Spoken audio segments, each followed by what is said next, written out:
Good morning. What is up? It is your boy, Stephen D, right here on the number one Miami fan morning show, Clock Blockers, on the Miami Sports Music Podcast Network. Y'all didn't expect to see me this morning, did y'all?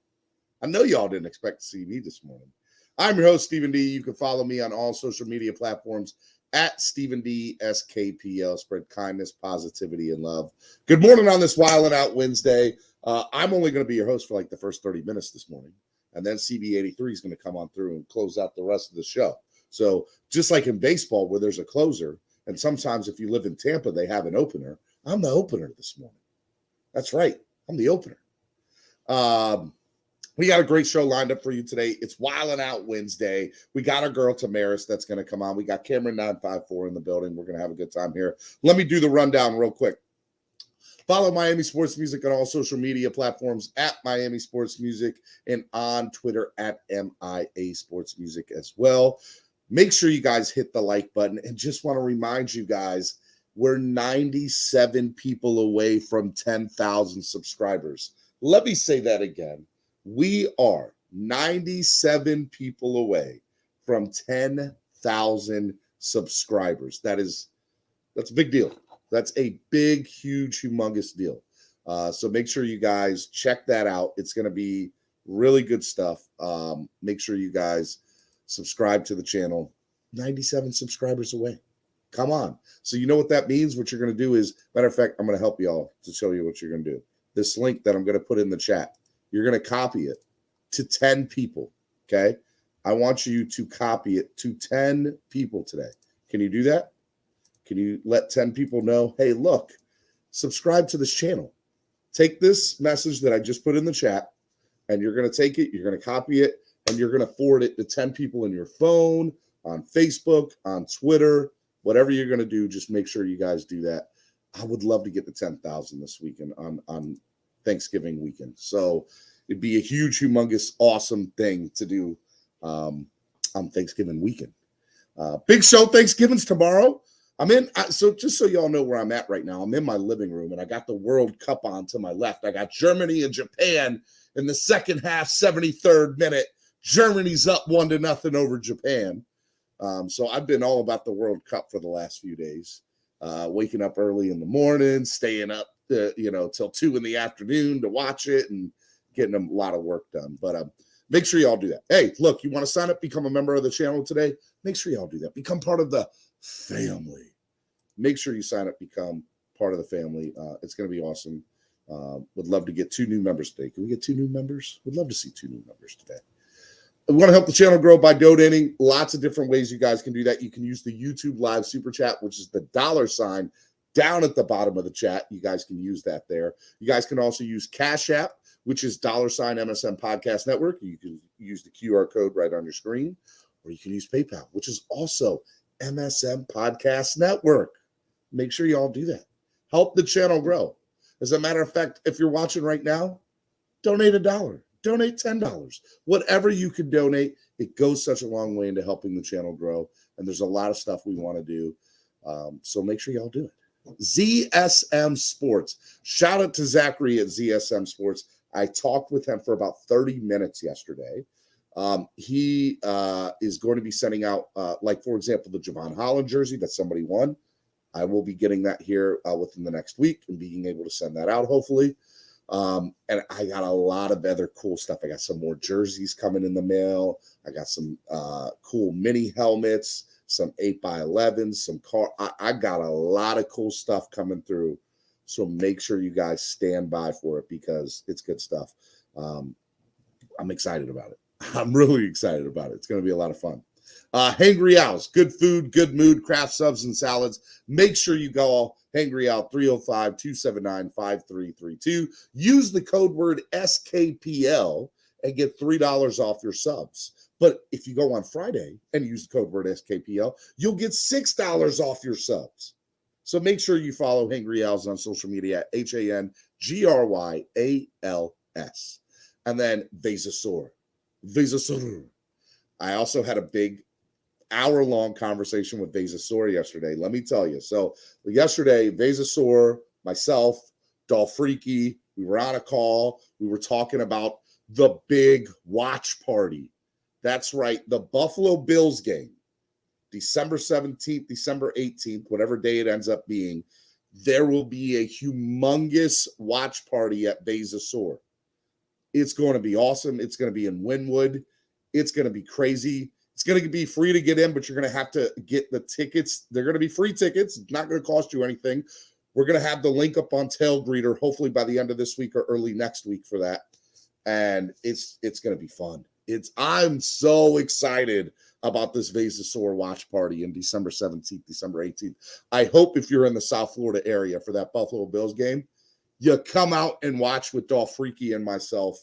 And there might be some special guests, maybe some Miami Dolphins cheerleaders, maybe a former player or two, maybe tail greeters also in the building, maybe Cameron 954 in the, I don't know. It's good. Maybe Tamaris. We don't know yet. It's gonna be a fun time.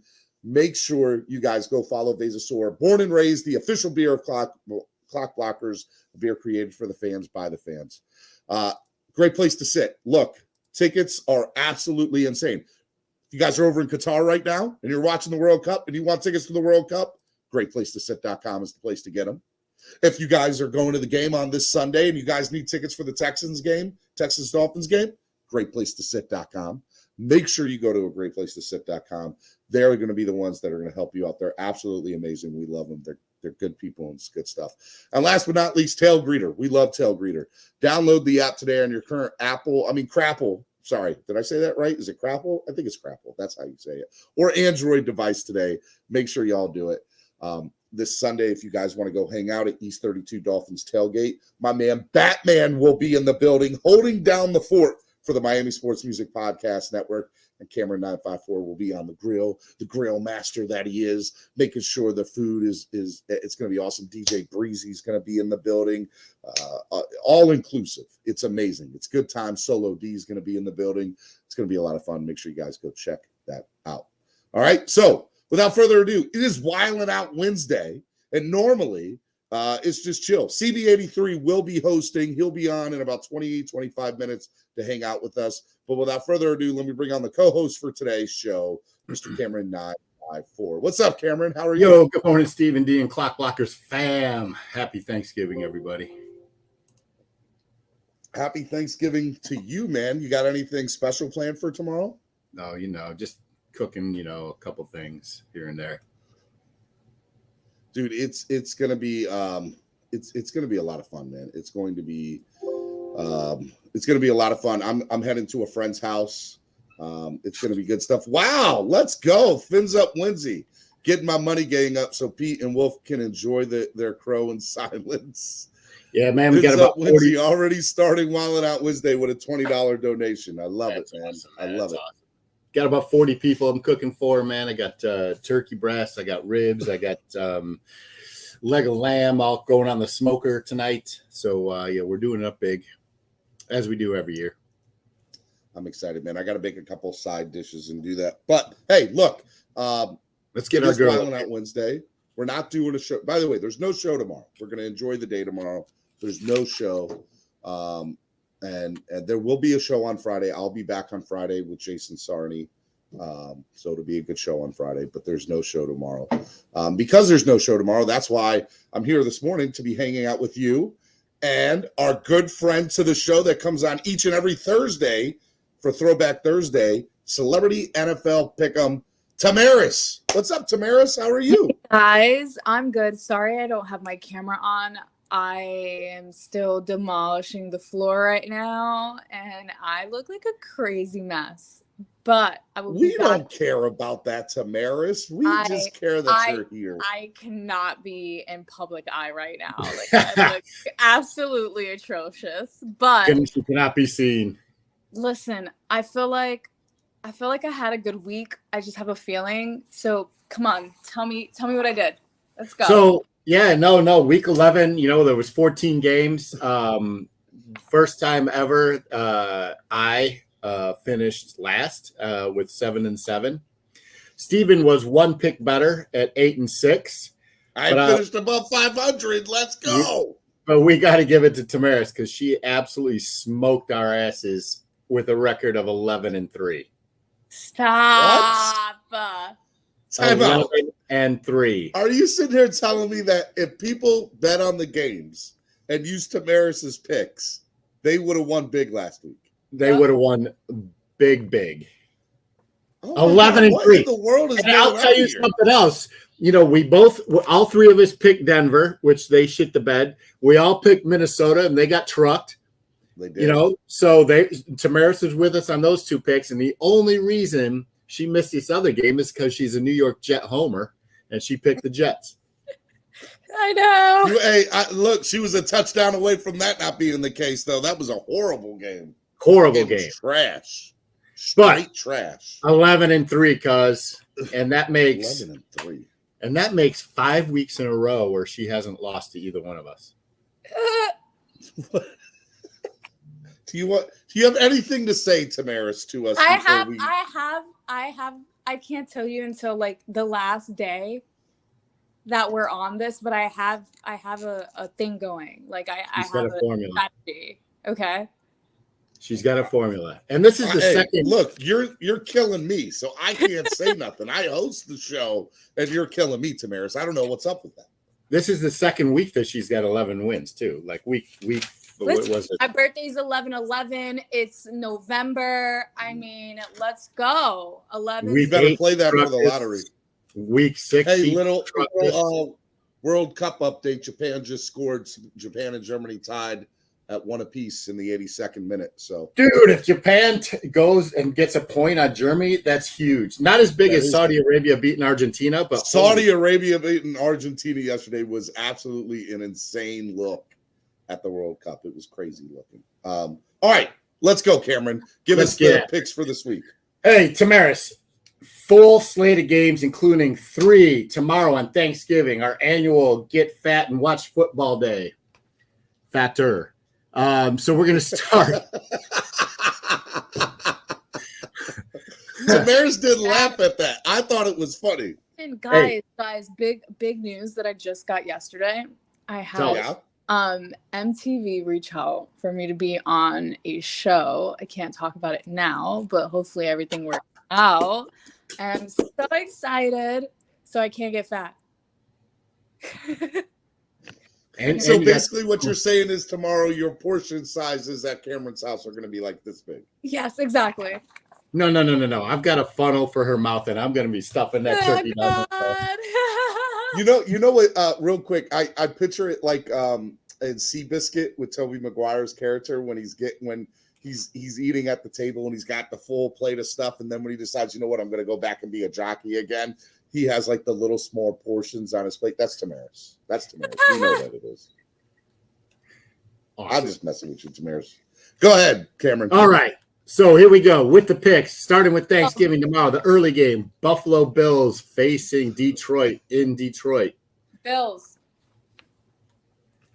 This is a very interesting. By the way, just want to say the full slate of Thanksgiving games are going to be so much fun to watch.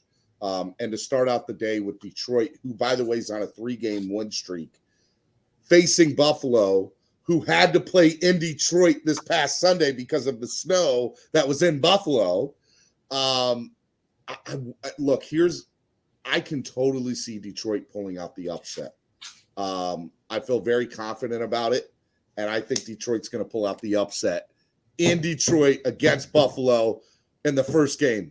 Detroit winning. Let's go. Final answer? Final answer, cuz. Steven, man, feeling froggy off the bat. I'm taking Buffalo. Sure am. I'm taking Buffalo when we're all cheering for Detroit tomorrow. All right. The New York Giants go into Dallas. Cowboys.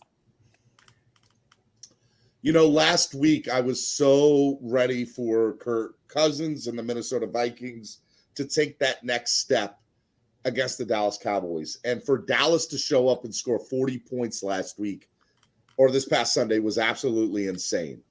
I think this is going to be actually the game of the entire weekend, Giants and Cowboys.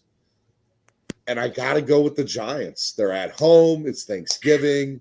They're looking hot right now. I mean, I don't know how you can really, but they've also been up and down the entire year, right? So they've been, showing up in one game and the next game they're like, what Cowboys team is this? So I'm going to go with Dallas, but I will say I thought you said the Giants. Yeah. Like, no, keep your mind. I'm going with Dallas. You heard him, Tamaris. Because he wants to be on the winning team. That's why. He's a flip-flopper. No. He's a flip-flopper. Right now, Tamaris and I have picked against each other. I He's might a get flip-flopper. again. Go ahead. All right, I'm taking Dallas, and I don't think it's even close. Giants are going to be continuing to get exposed as the frauds that they are. Saquon Barkley had 26 yards rushing last week, and if you got to rely on Holy cow, Japan just scored again. No! Japan is beating Germany 2-1 right now. Holy shit. That's crazy. Man, I should be watching this game. All right. So I'm taking Dallas. New England goes into Minnesota. Vikings. And I will be rooting for the Vikings heavy. That Patriots Jets game was the worst game in NFL history as far as I'm concerned. It was atrocious. It was a train wreck. And I'm gonna go Minnesota all day. Yeah, I'll take Minnesota. Minnesota's going to get right against New England, even though New England's got a decent defense.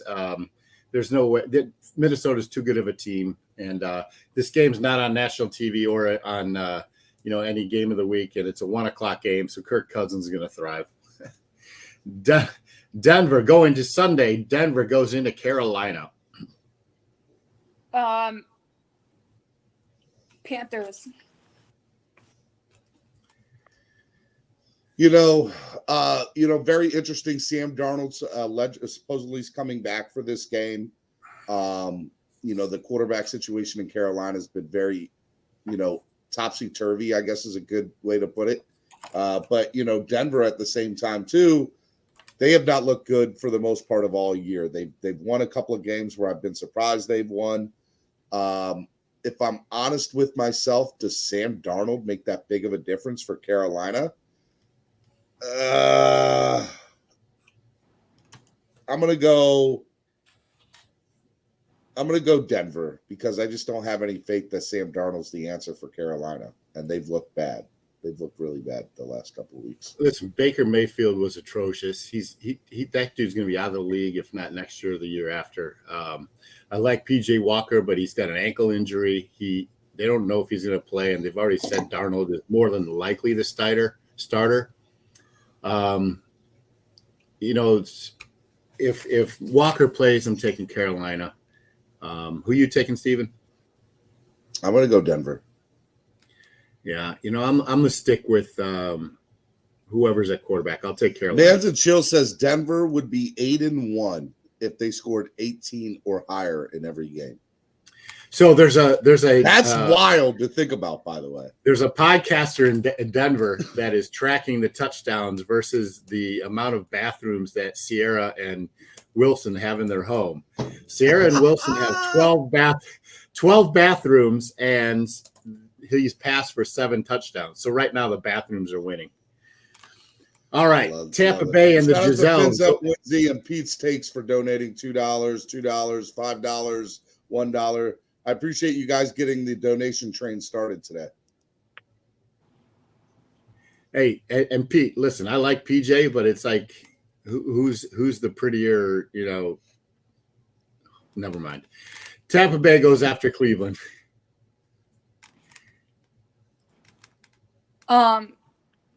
Buccaneers. Oh man, Tampa Bay and Cleveland. Cleveland is a very interesting team. Deshaun Watson, obviously, I don't know if he's practicing yet. He's eligible to practice, but Brissett is starting there. Where's the game at? Is it in Cleveland? It's in Cleveland.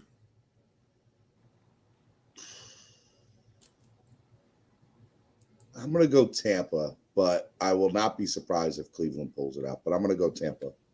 All right. I'm going to take Cleveland just because Tampa Bay's defense is not playing well. Brady, and Brissett is playing well. And they do have Nick Chubb, and they do have Kareem Hunt. And Tampa Bay's defense is giving up a lot of points to running backs, fantasy points. So I'm going to take Cleveland. Baltimore Ravens, who, mind you, are 7-3, go into Jacksonville. Ravens. This isn't even really a discussion. Baltimore's going to kill Jacksonville, and it's not even going to be close. I think it's a trap game and it's close, but I'll take Baltimore on a last-second field goal. You think it's going to be close? Why do you think it's going to be close? It's just one of those games I think it's being close. It's in Jacksonville for no other reason than it's in Jacksonville. I don't know. Chicago Bears go into the New York Jets. Jets. Now, Tamaris, be honest with yourself. Yeah. Okay. All right. Well, if you're not going to be honest, I'm going to be honest. My strategy tells me that the Jets are going to win. Let So me tell you something. If you turn out to be right, I should never pick a game again. If you turn out to be right in this game, I should never, ever pick out a game again. All right. So let's do it. All right. The Jets, in every way, shape, or form, are the worst team in professional football right now. What? Not the NFL, professional football right now. What is going on in New York is absolutely crazy. Jet fans are ready to jump off of the Manhattan and Brooklyn bridges. They don't have no clue. They have a quarterback who's in press conferences actively saying, well, it's the defense, the reason that we're losing. It has nothing to do with us. The defense that allowed 3 points the entire game up until the last 11 seconds? Are you kidding me, Zach Wilson? Zach Wilson is out here banging hot moms and then doing nothing about making sure his offense is ready to go and be the quarterback that everybody in New York thought he was going to be. The Jets, horrible. They're trash. They're the worst. And they deserve to be in last place. They deserve to have nothing good happen to them. And that is why they haven't won a Super Bowl since Super Bowl III and Joe Namath was their quarterback. I'm picking anybody but the Jets for the rest of the year. The Jets aren't winning another game. None. I'm sorry. Right. I'm sorry. Hey, go off, King. So you're picking Chicago? Where did Tamaris go? Did Tamaris just get off? What happened? Did she just say my rant was? I don't know, man. Yes, I'm picking Chicago. Lewis said, "Dag, screw spread kindness." I'm not no kidding. Dude, I have no love in any way, shape, or form. Tamaris, did you not like my rant and just said, "I'm out of here"? Yeah.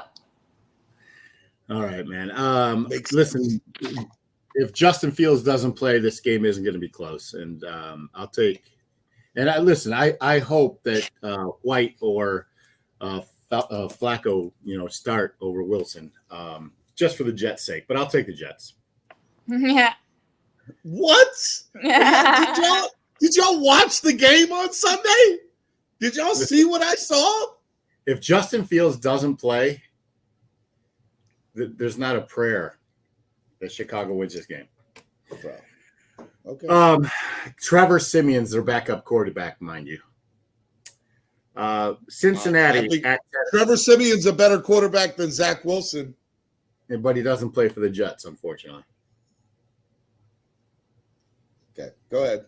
And Fields is 50-50. I'm not saying he's not playing, but listen, I'm waiting until the last minute to start him in fantasy or not because he's been a fantasy stud the past 3 weeks. The Cincinnati Bengals go into Tennessee, which is my game of the week. Tennessee. Really? Dude, Tennessee's playing lights out right now. Tamaris, who did you pick? Tennessee. That's Titans. Tennessee. What? Tennessee and who? Dude, the Bengals. It's very interesting. This, Ryan Tannehill, Joe Burrow. We obviously think that Burrow is the better quarterback, but Tennessee has Derrick Henry, and that run game is just absolutely great, and their defense has been playing fairly well for the most part. I'm gonna have to go with Cincinnati, though. Cincinnati's a good football team. I'm very interested to see how the AFC North checks out at the end of this year between Baltimore and Cincinnati. I think that's who it's going to come down to. I'm going to go Cincinnati, but it's going to be a very close game, and it's going to be a good game to watch. Game of the week for me. I'm taking Tennessee. They're going to control the ball with Derrick Henry, keep the ball out of Burrow's hands. Jamar Chase isn't playing. I think it's just too much against a very good Tennessee team for Cincinnati to overcome. Pete, man, that take, unreal. Okay, and Pete, just to let you know, Trevor Siemian was a good quarterback at Orange Lake High School, I think it was, up in West Orange High School in Orlando. Went to Northwestern. He's a good dude. There's about 1 minute left. 1 minute left in the game in stoppage time. And they're doing with these it's not a corner kick, it's a free kick. And I think this is going to end the game here, depending on what happens here. But it looks like Japan's going to beat Germany 2-1, unless Germany pulls something out the bag. And by the way, their goalkeeper came in across the field and is in on this free kick. So they have an extra man downfield here. I got to turn this shit on real quick. All right. While we're doing this, the Atlanta Falcons play in Washington, and the Taylor Heineke story continues to grow. Tamaris? Commanders. She said Commandus. Commanders. I'm gonna go.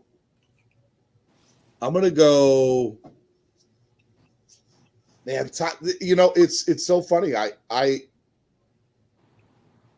think Washington is a very unique football team, and for some reason, when Heineke plays, they're a better football team. And I'm going to go with Washington. I'm going to go with the Commanders too. Yeah, I've been talking Tyler Heineke for 4 weeks now, and he's backed it up. Atlanta is just in disarray, and I don't think that Mariota's a reliable quarterback. He's decent enough, but Washington's got some momentum. And listen, Washington's sniffing at those playoff hopes too, man. They're not out of the conversation. Japan just beat Germany 2-1 final. Upset.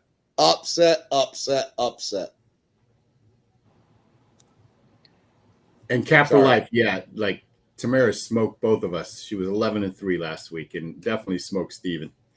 LA goes into Arizona. That's the Chargers, and the 3.5 quarters. I'm a really good quarterback, Herbert. Chargers. Arizona. Let's just get something straight. I was so upset watching the Chargers game against the Chiefs the other night. And why? Because, number one, I wanted the Chargers to win so the Dolphins could be in first place in the entire AFC. That would have been amazing. And, I don't think Herbert played horrible. I don't think he played great either.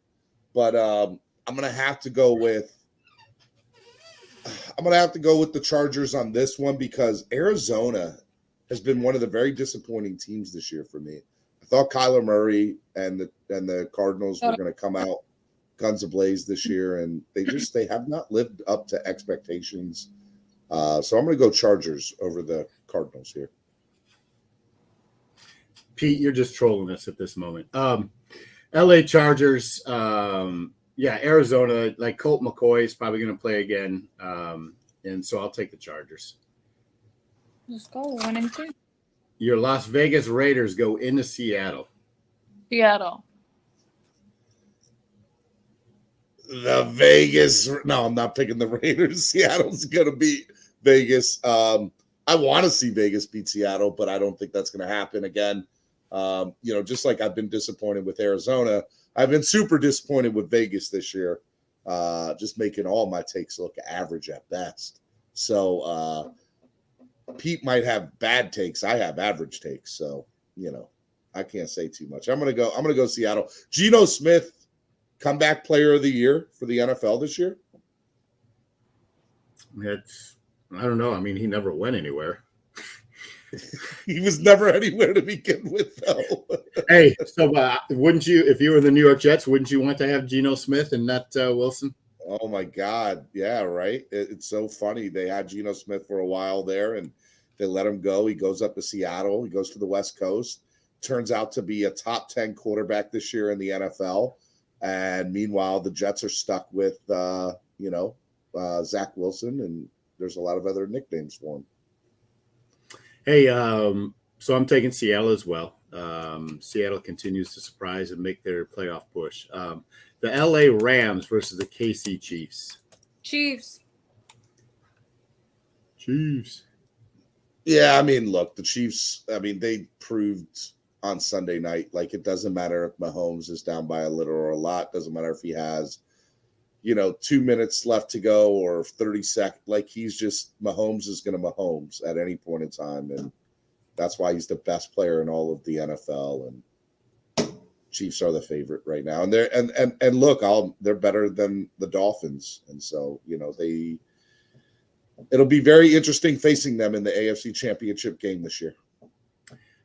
KC, I'll take all day long. This is not even a close game. New Orleans goes into San Francisco. New Orleans. 49ers. I like saying New Orleans because it's fun to say. But New Orleans. But I don't think it's far of a reach to say that the 49ers might be the best team in the NFC. I know their record obviously doesn't reflect it. But I think they're, in my opinion, probably the best team in the NFC. We saw what happened with Minnesota against Dallas this past weekend. There goes that. I'm not going to say the Eagles are because they lost to Washington, and they barely beat some teams that they got lucky facing teams like Tampa Bay or Houston, and I understand they've lost one game this year. I don't think they're the best team in the NFC. I flat out said that, but there's an argument to be made that the 49ers are the best team in the NFC. And Garoppolo seems to always be there at the center of it, and they've been trying to replace that man, and he keeps coming back, and he keeps on proving these doubters wrong. So I'm gonna go 49ers. Yeah, 49ers, not even close. They're clicking right now. Did you see what Jameis Winston said? He was crying that, I shouldn't be losing my job because of injury, and he lost his job because of injury. So speaking of Philadelphia, they host Green Bay. And so who are you talking about here, Steven? Tamaris, Green Bay goes into Philadelphia. Eagles? Yeah, this is the Sunday night game. Eagle. Look, for all intents and purposes, Philadelphia looks like the team that should beat Green Bay. But I'm going to go with upset of the week. I think Green Bay is going to beat the Eagles. I think I see that happening. I think Aaron Rodgers is going to come out. I think Aaron Rodgers is pissed off. I don't think he likes where he's at. I think he wants to make a statement, and beating the Eagles would be a big statement. So I'm going to go with the upset, Green Bay beating Philadelphia. I'm going to take Philadelphia in not a close game on primetime. Monday Night Football. Indianapolis Colts host Pittsburgh. Colts. Very good game, Tamaris, that you picked the Colts over Pittsburgh. Oh man, they're too bad. They're two below average teams. I'm gonna go Colts too. I think that's it. Phins just paid $2 to take Pete out of the chat. You can't kick anybody out of the chat. I understand why you want to. That's awesome. And then we have our Miami Dolphins hosting the one and whatever they are, futile Houston Texans. Dolphins. 1-8-1. So the last time the Miami Dolphins are set at 13-point favorites right now in Vegas. Yep. The last time they were set up for this much was 12-point favorites in 2003 against the Houston Texans at home. And at that time, they ended up losing the game straight up by 1 point. Very different team than 2003 to now. I think that the Dolphins are going to put up. Here's what I predict will happen on Sunday. We're going to see backup quarterback Skylar Thompson play in garbage time on Sunday. And the Dolphins are going to easily put up 40-plus points. And it's going to be a blowout. And, I think the Dolphins are going to massacre Houston on Sunday. That's what I think. You just doomed us. I think that means the Dolphins are winning 10-7. I don't think so. No, I'll take Miami. Listen, so points. I'll take Miami. And we'll talk a little bit further, but I know we got to let Tamaris go here because she's got people knocking on her door and she's got tile to take up. And you go ahead and follow her on her Instagram or social media, and her handles there in her Avi, because she's posting all kinds of home renovation videos. It's kind of funny and impressive and respectful, and more power to you, Tamaris. Guys, thank you. I'll see you guys next Thursday. Yes, you will. And I'll see you tomorrow. It's Tamaris, December 17th or 18th, the weekend before Christmas, the watch party at Bezasor. I'd love to see you there and hang out with me and Dolph Freaky. I think you'd have a good time, and I know Cameron will be there, but I'd love to see you out there. I would love to be there if I'm not filming something for ABC. Okay. So, okay. Well, if you're filming something, I understand that. You go get your money, girl. You go do you. Trying to be more famous for you guys. Okay, guys. All right, Tamaris, have a great day, and we'll see you tomorrow. Have a happy Thanksgiving and eat happy a whole Thanksgiving. lot. And Cam, I'll see you tomorrow. Sounds good. All right. Bye. Peace out. Bye. Bye. Ladies and gentlemen, Tamaris. Hey, so let's talk about that Can we talk about that real quick? Like, what are you expecting coming off a bye week to see from the Dolphins tomorrow or Sunday? I mean, look, I exactly what I said. I think the Dolphins are going to come out. I think they're going to come out guns a-blazing. Everybody's like, oh, this is a great tune-up game that if they come off the bye week a little rusty, I don't think there's going to be any rust. I don't foresee it. I think the Dolphins are going to come out and they're going to shut down Houston, and they're going to make a statement saying, this is the deal. We're the best team in the AFC. I know they're not, but that's what they're going to think. That's what they're going to feel. And, at minimum, it's going to be, we're one of the best teams in all of football right now. Y'all need to put some respect on that.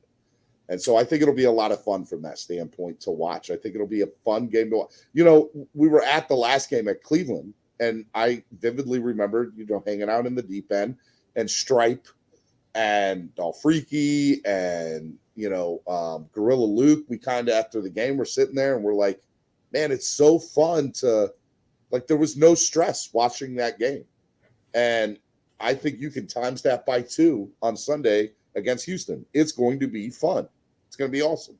Yeah, let's hope it goes that way. I don't expect any rust either, because knowing who Mike McDaniel is, and we've seen how prepared his team has come to every game. With good game plans against their opponents, especially with Tua behind center. I'm excited to see Bradley Chubb continue to have a serious impact on this defense, and how the defensive strategy has changed now that he's on the team. Instead of a blitz-heavy team, they're relying on really an impressive front four with Phillips and Chubb, Wilkins and Seiler, providing pressure. And then you've got, the bad, what's his name going, coming off the edge, Ingram and Van Ginkel.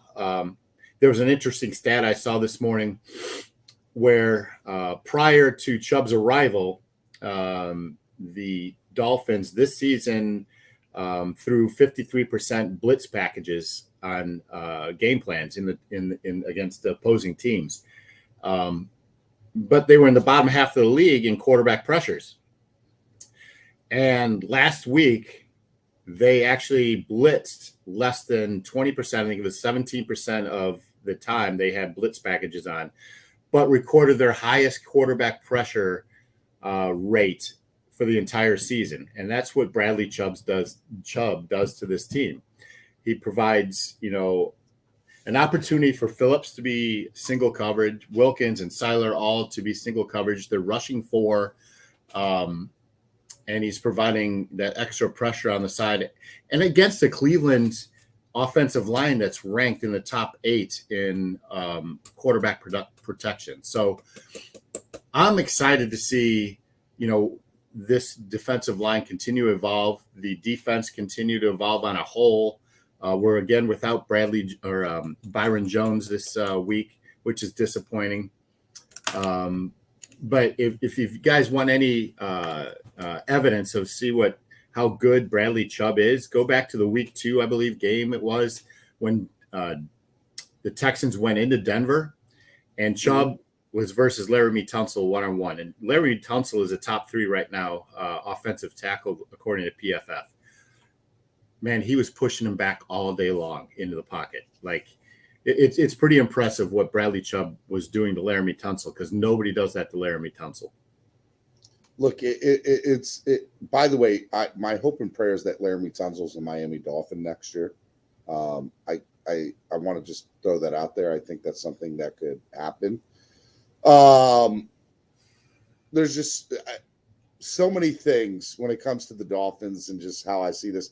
There's a couple of things before I get out of here, because CB83 is going to come up and he's going to host the rest of the day, because I got some meetings and stuff to go to and beyond that I just kind of want to point out to you. Number one, I think tomorrow's going to be a fun day, but right? Tomorrow starting at 5 a.m. World Cup games start, right? Yeah, so World Cup will be on all the way till like 4 o'clock, which I love. I've been so into this World Cup. It's so funny. Look, I can admit when it comes to soccer, I'm not the biggest fan, but when the World Cup comes on, I'm sitting here watching Germany and Japan, and I'm like, I'm into it. It's exciting. So it is. I love it.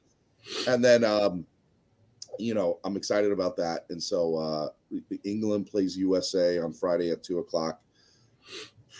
That'll be a fun game to watch. So I'll be into that. And Thanksgiving is tomorrow. It's my favorite holiday. Watch the parade in the morning. Then I watch, a little bit of football in the afternoon. And I think 2 out of the 4 games have implications to the Dolphins tomorrow. And then even the game that doesn't will be fun to watch. The Dallas Giants game will be fun to watch. Both teams are 7-3, so it'll be a lot of fun. And hey, before you go, I got a question for you on behalf of Cat for Life. Yeah. What would you rather see? And you have to pick one, and that's the Dolphins making the playoffs or Tua earning the MVP. Oh man, making the playoffs all day. Right. That's an easy question to answer, right? But I will say for the fact of your question, I think that you will see both. I think Tua has a very good shot at winning MVP. Although, look, Patrick Mahomes is definitely the favorite right now. But Tua's right behind him. No, I agree. And if the Dolphins keep winning the way they are, and it'll be hard pressed not to give Tua the MVP. It'll certainly be a good debate. If the here's the reality of the situation. The Dolphins have this tune-up game, whatever you want to call it, against Houston. I don't think it's a trap game either. I think coming off a bye week, I don't see that being a trap game. We're going to play Houston. We're going to beat them. We're going to demolish them. And then we have a 3-game road trip out at San Francisco, out at the Chargers, and then out at Buffalo. If the Miami Dolphins walk out of there, if they walk out of that 3-game road trip 3-0, they're the Super Bowl favorites again. It'll be Mahomes to a AFC Championship game at minimum. Like, you won't be able to tell me nothing else. And that's how I feel about it. If they go 2-1 and they lose one of the games against the 49ers, or who, by the way, do you agree with my take? Do you think they're the best team in the NFC? No. Okay. Do you think they're top think 2 or 3? They're top 4. No, I can see top 2. Listen. I can make an argument for them being top 2. I think Minnesota's the best team in the NFC. Well, Minnesota got killed against Dallas. Like it was one game, man. Run away from that. They're still 8-1 or 8-2, whatever they are. Yeah, but the Cowboys made them look silly. And if they had to beat Dallas, it would have been. I would have had Minnesota 1, San Fran 2, Philly 3. But right now it's going. I think San Fran 1, Philly 2, and then take your pick on who you want to be the third place. No, I think it's for me right now. It's Minnesota, Philly, San Francisco, and then Dallas and San Francisco are kind of at that same level. All right, so let me bring in today's closer of the show. My brother from another mother. The man is killing it on the network. He has a show on Friday nights, Mr. Phins Take with CB83, ladies and gentlemen. What's up? Hey, what's cracking? What's cracking with y'all, man? Hey, good morning, CB. How you doing, brother? Good morning. Good morning, Cam. Good morning, Stephen D. What's going on? It's another beautiful day, right? Another beautiful day in Zamunda. Yes. As Shake Money would say. Yeah, man, I'm enjoying this, man. I'm excited. I got a lot of stuff to do today. I got to go make some side dishes. I'm going to a friend's house, a childhood friend's house. And there's supposed to be like 15 people there. So be a big thing. Getting ready for the holiday, man. You know what time it is, man. This is what we do, man. I'm pretty excited about it. I'm pretty excited about it. It's my favorite holiday. You know, you get to wake up with the parade. My kids, who will be home in another hour and a half or something like that. We are speaking of, I'm going to need you probably to host another show in 2 weeks. Yeah. You told me about it, right? My kids, we're surprising my kids tomorrow morning with a cruise to Disney, a Disney cruise. Nice. So you heard that, folks. You got to donate because them kids need to eat that. You need to have that buffet all 7 days. Let's go. No, it's the new Disney cruise line. That's a beautiful thing, man. That's a beautiful thing. I mean, where are you guys going out of? Like, where do you sail from? We're flying down to Orlando. Port Canaveral. Yep, I'm watching the Dolphins game that Sunday there at the Dolphin Club of Orlando, the Orlando Dolphins. Shout out Rex. Shout out Rex. Going to the Hideaway Bar. And I'm watching the game. Oh, man, you're in my neighborhood. Come on, stop playing, man. Yeah, man, you should come out and watch the game with me over at the Hideaway. Bro, of course. Let's do it. Let's do it. I'll be there. You can pull up to my crib, too. I might do that. You might as well, right? Whatchamacallit? So my wife, there's this new boat that Disney has that came out recently. It's supposed to be the coolest thing ever. So my wife, before it got out, they had a special for $595 for like the suite part. Oh, and nice. It was like a 2-week only thing. They were like, all right, it's a special if you guys, so my wife got it for the whole family, $595 for a 4-day cruise. Yeah, dude. Like, my wife, crazy. She jumped on it. Like, that's. Bro, your wife's. You gotta link me with your wife. Yeah, I mean, what are you doing? Like, I mean, not like that. But come on, man. She's gotta tell me about this stuff, man. I need deals like that in my life. I was because I'm not a big cruise guy or anything, and I don't do but it was Disney and money was like super tight, and I'm like, we can't do Disney this year, and we were talking about doing Disney, and then she saw this and she's like, we gotta do this. So we just got our kids' last let me tell you, that whole process of getting passports for the kids, crazy. Don't ever want to do that again. Man, that's a process for sure. Well, that was insane. But so I'll be down. I fly down Saturday the 3rd or 4th, whatever that Saturday is. And I'll be in Cocoa Beach at my uncle's house for 2 days, and then that Monday we'll go go out of port for the week. Nice, man. So that'll be a good trip. I man. will not be here that entire week. So the Clock Blockers will be run by the Miami Sports Music Podcast family. The squad, right? The squad. The squad. So that'll be fun. I'm excited about it. Yeah, what's good, fellas in the chat? I see people shout me out. Hey, what's good with y'all, man? Appreciate y'all coming through. It's Clock Blockers. You know what time it is, man. Clock Blockers. I'm gonna go. I gotta get out of here. I got stuff to do, people to see. I love you guys. Take you guys off, have fun. You know, do your thing. We got you. We'll hold it down, bro. We'll hold it down. Wilding Out Wednesday is going to get a little crazy. Remember, swear jars in full effect. I think Cameron, Level 2 News, been watching you and says you're at $4 right now at the. Dang, Cam, you on here letting it loose this morning? $4. What are you doing, Cam? Well, fuck it, Noob. How about $6? You're at 5. You gotta go. Nah, don't you gotta do go. that. Cameron pays his swear jar. Let me tell you, every Sunday at the thing. See, I'm trying to figure out a way. I'm gonna pay to have Cap or Pete up here for a lifetime inclusion, so he cannot be barred. Wow, that would cost a lot of money. I know, right? Yeah. Because people have been paying it, but it's Wilding Out Wednesday. You guys have a lot of fun. I love you guys. Hey, boy, they are ready, Steven. These dudes are in the chat, like, let's get it, man. Wilding Out Wednesday. Y'all have fun. I love you guys. Be good. All right, be good, Steven. Be good. Yep. Hey, so Cam, we gonna do this thing? We gonna open it up for the crew?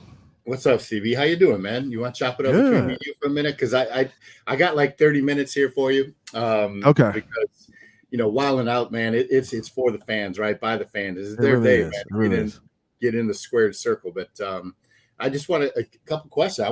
How do you feel about this weekend's game against Houston?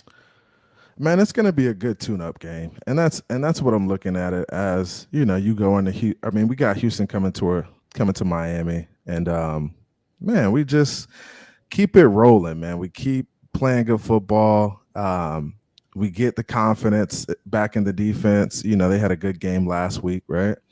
Yep. So we just keep that confidence rolling with the defense. The offense keeps playing well, and we just kind of keep it moving, man. And really good opportunity to work on your stuff going into the West Coast. You got a couple tough games coming up, so just be prepared, be ready to go, and execute on all cylinders, all phases again, and let's get a good game, man.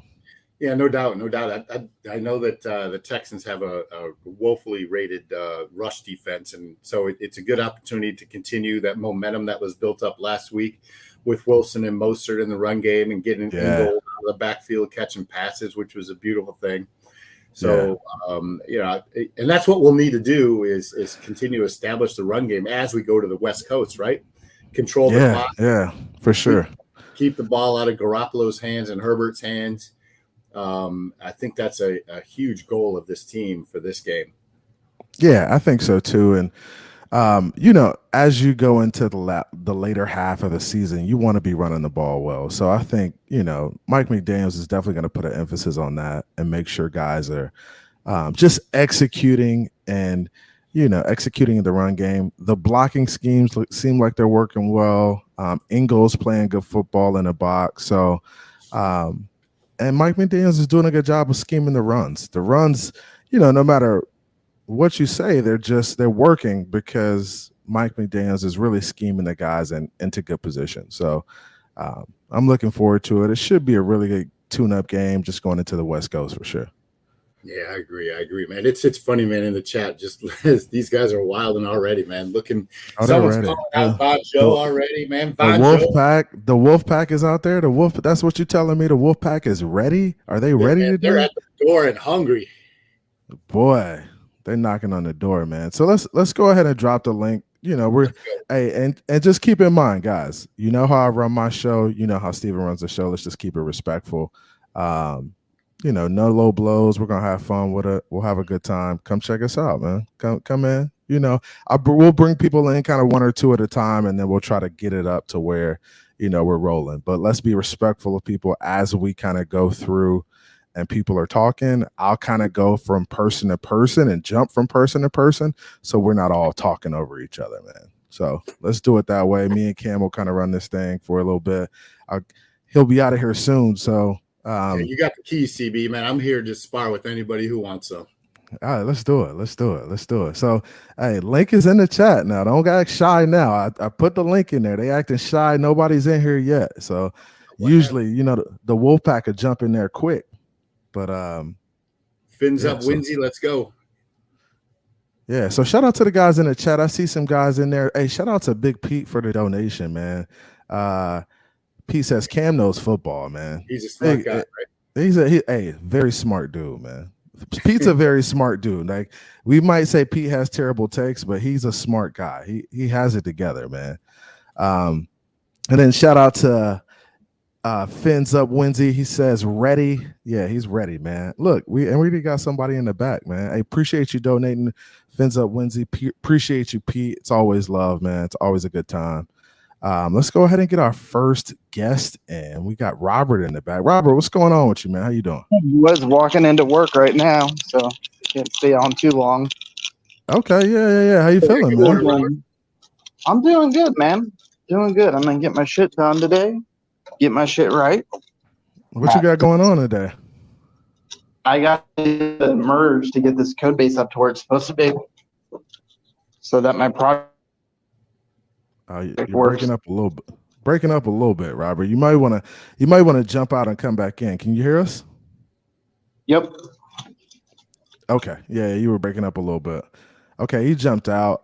We do got another person in the back. Let's go ahead and MCJB. What's going on, my boy?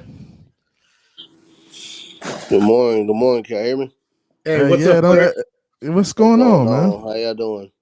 Good. Hey, I heard you're coming down for the game this weekend. Yep. I'm trying to get some stuff. I'm not gonna say the curse word because I heard the swear jar was full in effect. Sorry, I'm a little under the weather right now. But yeah, I'm coming. Right on. Okay. Well, listen, man, stop by the tailgate and let's get you on the mic and throw some freestyle down. Those new hot tracks of yours are pretty good. Really? Yeah, really? Come on. Come on, man. You ain't even. Last time I tried, but we ain't gonna go there. But yeah, I can't wait. I'm excited. That's cool. What you got cooking up this week? Oh man, we're smoking some turkey. We got some pulled pork on the smoker, man. You said pulled pork? Oh yeah. Oh my god, yeah. I'm eating today, boy. I'm eating. I can't wait for Sunday. I gotta eat some pulled pork. Yeah, get your fill, get your plate. You get your 2 plate tomorrow, and then don't eat until Sunday. How's that? There you go. There you go. That sounds like save your appetite, man. Save your appetite. Hey, we got another one in the back. Hey, who is this? Watching Pete? Who is watching Pete, man? Oh, Dad. Who was that? Hey, watching Pete. What's going on, man? How you doing? Yeah, good. It's me, Phins up Winsy. Oh, okay, what's up, Winsy? I appreciate you donating, man. How you doing? Yeah, no worries. Just thought I'd come in and keep my eye on Pete. How's the game, boys? Hey, it's doing well. Hey, Winsy, where you from, man? Where you from? New Zealand. Okay, you're in New Zealand. That's what's up, man. Shout out to everybody in New Zealand. Shout out to our international supporters, man. I'm the number one fan. Don't worry about everybody else in New Zealand. They all bandwagons. They all bandwagons over here. I was here for bandwagon. Yeah, they all bandwagons over here. How's it going? Yes, nice to talk to you, brother. Like, I've been watching you. I always give you likes on your videos, and appreciate it, man. Yeah, I hate to be a little short, but I do gotta help. My mom is going to Florida as well, but she going today. So she going to Fernandina Beach. So I gotta help her out, get her to the airport, and I'll come right back on. Okay, all right, man. Appreciate you coming through, MCJB. Man, that guy sound like he's a Jets fan. He sound like he's from fucking Jets fan. That guy.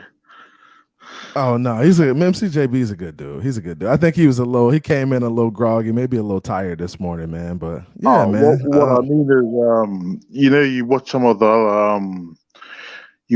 other clips of the Jets fans. They kind of like. Oh, anyway, I'll let you talk, brother. I'll let you talk. I just no. You're good. You're good, man. I just came on to watch Pete. That's all I came on for. Oh, Anyway, okay. Pete, I think Pete's gonna hang in the chat today. He doesn't like talking to CB83. I think I give Pete a little bit of anxiety because I can kind of challenge him on his takes and I can kind of ask him questions. I mean, Pete does a lot of talking, guys, right? But when you ask Pete questions, you know, that's when it starts to get a little cloudy, right? So and when you guys have people who are challenging, you know, certain players and their abilities, you just got to ask them questions. Hey, how do you feel about so and so? Like, why is this? Why do you feel this way? And I think that's where you get into like what's going on with some of these guys and some of their takes, man. And I'm gonna bring in a couple more guys. We got Mr. 14-3 in the back, and we got my man Von Joe. What's good with you guys this morning? How you guys doing, man? Good morning. You already know I'm here for the capping, baby. Let me put on my hoodies to protect myself. Hey, yeah. Put on the hoodie to protect yourself. Put on the hoodie. All this capping that's going on out here, man. And you know you're gonna need that, Von Joe. You know you're gonna need that hoodie this morning, man. So what's up with y'all boys, man? Mr. 14-3. I don't know if I've ever seen you before up here, man. No, I've been on before. I just don't come on too rarely because I'm not a big football head. But you know, I love my Dolphins. You know. Okay. All right. Respect that. I respect anybody who loves their Dolphins, man. And I know there's a lot of Dolphin fans who really don't get involved in the YouTube community and, you know, stuff like that. But I welcome you guys and, you know, challenge you guys to get more involved, man, because it's cool, you know, chopping it up with different fans from different perspectives, man. It really is cool. Sir. Also, shout out to Cam. What's good with you, Cam? What's up, Von Joe? You coming down this weekend or you cooking at home? What you got going on? Brother, I can't make it down this weekend. I was trying to find an extra ticket for the wife, and yeah, it's gonna be tricky. Oh, so it's leave looking her tricky. Easier said than done. Actually, after I leave the game, I actually have to come back home to her. So I get it, bro. I'm just joking, man. Yeah, man. So yeah. So Von Joe, how you feeling about this week, man? I think as Dolphin fans, we probably should all kind of be feeling the same. But how do you feel about it? Bro, I was talking to, who was I talking to? I was talking on Phins panel on Batman's channel, right? And on the Twitter space. And I'm like, we're all talking about the 49ers. I'm like, hold on, we talking about 49ers. Like the Texans game is not before it. It's like, and I'm like, and I get it, because I'm like, bro, I'm not thinking about the Texans. I'm looking ahead. All right. As long as my team is not looking ahead, but bro, again, I'm not sweating this game. I got you. That makes sense. This game should be a clone of Cleveland, where we treat them like the trash that they are. All right, thanks for coming. Appreciate y'all. Enjoy the sun. It's a little cooler. You guys should have came earlier. Enjoy the sun. Go down to the beach. Enjoy that too. Hey, go to Tootsie's. Go throw a couple dollars, and all right, take your asses back to Texas. Yeah, support the local economy and get out of town, right? Exactly. Let me tell you, Von Joe, to that point, man, there was more Cleveland fans down there, and I don't think they were here for the game at all. They were here for the tailgate, the fun, the sun, the beach, man. They showed out and drank. Oh, my Lord. And the thing is, a lot of people get upset about that, but like, Not oh my me, bro. gosh, you know, they try. But I keep telling people, I'm like, listen, foreign outsiders are always going to travel well to Florida, South Florida at that. It's not like they're traveling into Chicago where it's cold, gloomy, or they're going into Detroit where it's snow outside. Nah, this is a vacation spot also. Some of these fans put it on their calendar. Hey, we're gonna go watch the game, but at the same time, it's a week vacation for them. Really, hey, we're gonna take our family and take the kids to the beach. Absolutely, and that's really what it is. That's what it comes down to. Everybody vacations in Florida. Yeah, and man. if you're gonna circle a game on the calendar, it might as well be the Miami Dolphins if you're coming down here, man. Because I mean, we really do got we got the best weather, we got the best beaches in the country, so you might as well come on. Bro, come on, man. We live where people love to vacation. Yeah, we do. We do. TV. Yo, what's good? Man, I'm telling you right now, I've already got the money away. I'm flying over. We make the playoffs. We make it to the second round. I'm flying over. And I need somebody to like take me around Miami because I'm telling you, I'm coming from New Zealand as well. Oh, really? That's what's up. So you say if we make it to the second round, you coming? You already got the money saved. You ready to go? Yeah, I'll be here for a month too. Because man, we make it second round. You need the first round. You need the first round. Hey, So listen, you might he's as well. banking on that first round bye. That's what he's Oh, banking maybe. on. There you go, Cam. There you go. He's Maybe. banking on that first round bye, man. I don't blame him. Let's go.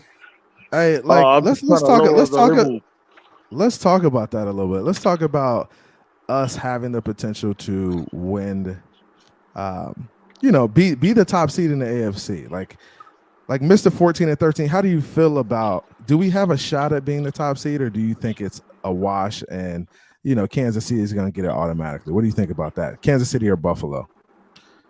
I don't want those. I want Cincinnati because I live in Columbus and a lot of Cincinnati fans are talking crap about us. So I want us to play Cincinnati I wouldn't mind playing Buffalo and Kansas City because we're better than both of those teams, but I want Cincinnati because I live in Columbus and the Cincinnati fans, they disrespect us.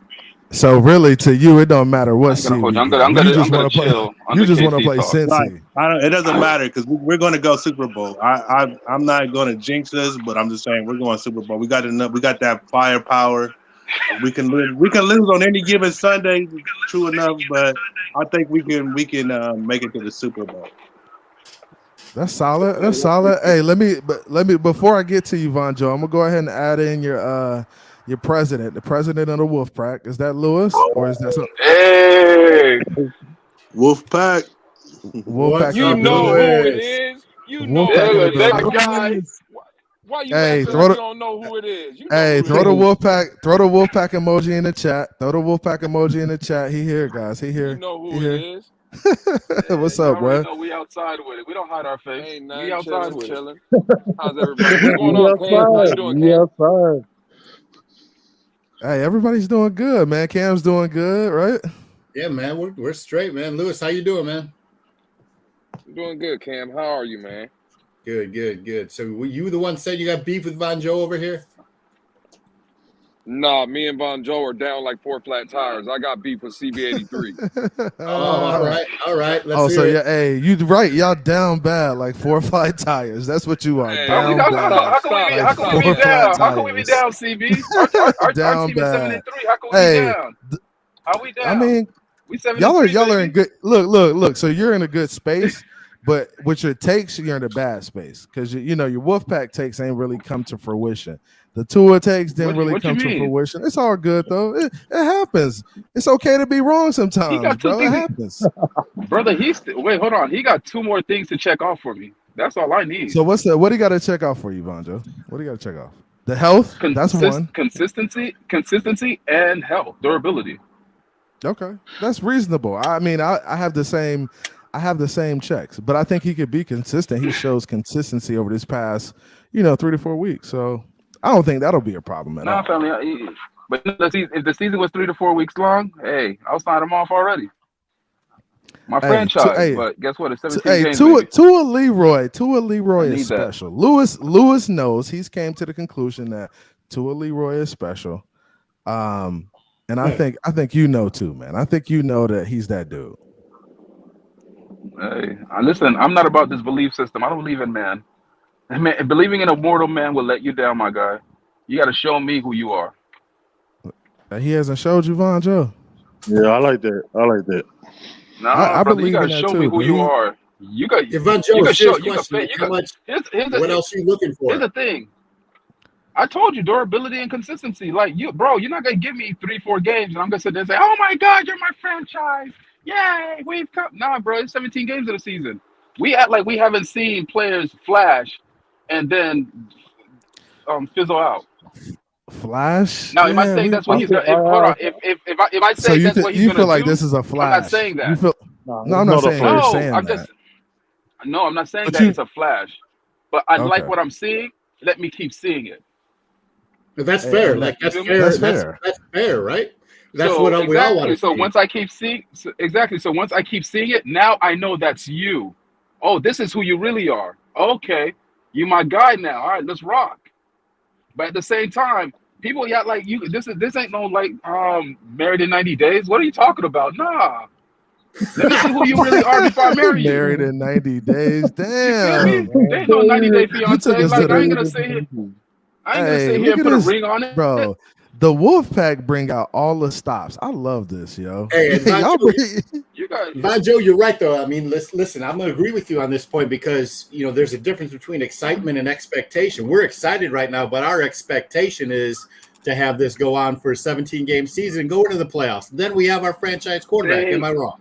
Thank you, Cam. Exactly, Cam. That's all I'm asking for. These people want me to marry a stripper just because I had a good time at the club for 90 minutes. No, bro, come on, man. Man, that's how you get No, bro, we ain't doing that. Hey, we can't do that. We definitely can't do that, man. Hey, shout out to Ken Rosa with the $2 donation. He says, Von Joe, don't forget the fake progressions as well, man. Hey, appreciate you donating. Oh, he must be one of my Twitter guys because apparently. Because I made a comment on on Smoke Show, where I said, "Bro, why it look like sometimes Tua look like he could be faking his progressions because he just looks one way and he throws it the other way, right?" But since then, hold on. That was during the preseason. Let me finish, CB. I told him he looked like he's just looking one side and he looks on the other side and let the ball go, right? I'm like, is he really so you're going saying through it's his like is so he it's like really a going blind through his progression progressions? almost. Exactly. Right. So I'm like, is he really going through his progressions? Like, what are we doing? Those during the preseason. Now, CB, me and you have had many conversations. I've been on many panels. Have not my conversation about Tua evaluation pretty much evolved since then? Yeah, I think it's evolved. I mean, you're still the guy that says, "Hey, he hasn't shown me enough yet." Because that's a full season. Right, but at the same time, am I still saying, "Oh, this guy's still faking progression"? You're not. But again, you're not going that far. There are some guys who are doing that though. There are some guys who are. I know there's some guys doing that, but again, I stand on my own too. I'm 10 toes down. When I say something, I say it and I put my face on it. Which is cool. And I respect that. I respect that. These people that's in their mom's basement, sitting there stroking themselves to Tua highlights in a crusty sock, are still on my ass on Twitter. Yeah. You talking about the Joe? Hey, you talking? You talking about the G's of the world, the G's and the Andres Negrones. You talking about those type of guys, man? That's what you talking about. Bro, I don't know who it is. I just because on Twitter, I don't know who they look. I don't know their names. I don't know who they are. The Phins receipt. The Phins receipt is one of them on Twitter. The Phins receipt. That's CB83's burner account. I don't have. That's you. I don't have a. Guys, please don't leave me to no Twitter. I barely on my own Twitter, man. Barely on my own Twitter. Bro, come on, CB, bro. I'm rocking your Rico shirt and everything, Playboy. You doing that to me? Come on, man. With the burner account. The burner account probably getting after you, huh? They got you a little tight over there. Nah, I'm good. Because again, bro, people don't understand my life my life is not social media. You know what's funny? You know what's funny about that burner receipt, that Phins receipts, though, Von Joe? They just came out after 3 weeks. You've been out here for the past 2 years talking that Dolphin talk. They just came out here. They have receipts for 3 weeks. I don't know about Lewis. I don't know about 2 years, Lewis. I don't know about 2 years. Bro, don't do that. Don't do that. But I don't know about that. Some people saying because I put Phins up with a PH versus F. Oh, you can't. You can't be a real Phins fan. I'm like, really? Our Dolphins is spelled with a PH, so I decided to use PH versus this F. Bro, you don't see an F in the Dolphins name. Bro, it don't matter what you use, bro. You good, right? But again, these are the people that try to come for me. So I'm like, hold on, bro. You don't come for your mom, bro. It's okay, man. I think the Wolfpack stuff is cool to me. I take it. It's entertainment. It's all in fun. But people did have some pretty bad takes onto it. I agree. Some terrible takes, and it's come back to bite them in the ass. And some people were wrong. Some people were wrong, but at the same time, I'll take that. But at the same time, can I ask Von Joe a question? Yeah. Ask Von Joe a question, man. Hey, Von Joe. I don't know he's gone. Von Joe, he might have. He's there. Oh, he's out. I think. Yeah, he might have disconnected. He'll probably be back, man. Man, you gotta pay some bigger money for good internet. I'm from New Zealand. Look at me. Hey, Von Joe, he clowning your internet, man. Hey, my man said he from New Zealand and he ain't breaking up, bro. Tighten up, Von Joe. Tighten up.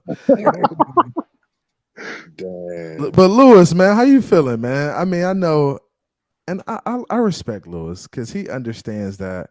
Hey, I was wrong, and Tua's playing good right now. I think that's your tone, right, in terms of Tua and how he's progressing at this point in time, Lewis.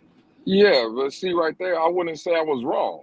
See again, the energy that I'm putting out now, saying Tua's a franchise quarterback or showing that he can be our franchise quarterback is because of the play on the field. But when I criticize Tua, it's because when Tua wasn't playing well, there was people out here in the same community that was trying to sell us this narrative that he couldn't do no wrong, that there was no blame. See, again, like look at this week. Us Dolphin fans, we're in Twitter and we're killing all the Jet fans, right? About how Zach Wilson reacted. Well, that's how the Dolphin fans were reacting when Tua wasn't giving us nothing. But it was always, it's the running game, it's the blocking, it's the wide receivers, it's the coach. They weren't taking accountability for Tua not playing well. But I think the context was that Tua wasn't playing well. The context is Tua never played as bad as that disaster performance from that. Yeah, never. Like not even one.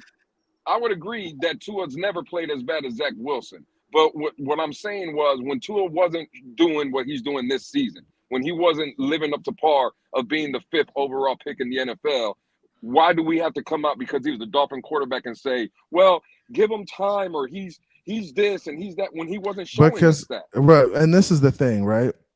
So you could either be on really only on a couple sides. You could think that Tua is good enough or you can think he's not good enough, right?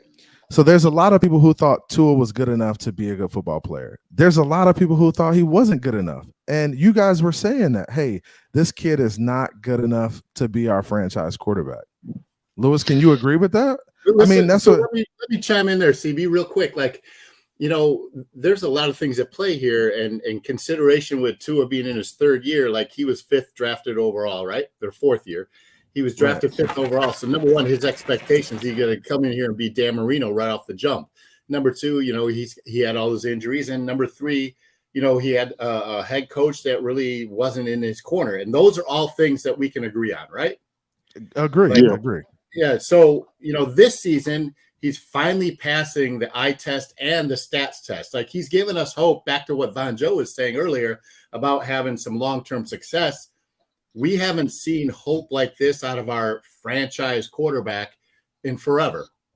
And I think that excitement gets that type of excitement gets, caught up in the wash because, everyone wants to pick on his faults or pick on, what he's doing wrong and not realizing that it's the long play. And to Von Joe's point, when he starts putting game after game after game after game together, we can finally turn that hope into facts, into real solid confidence.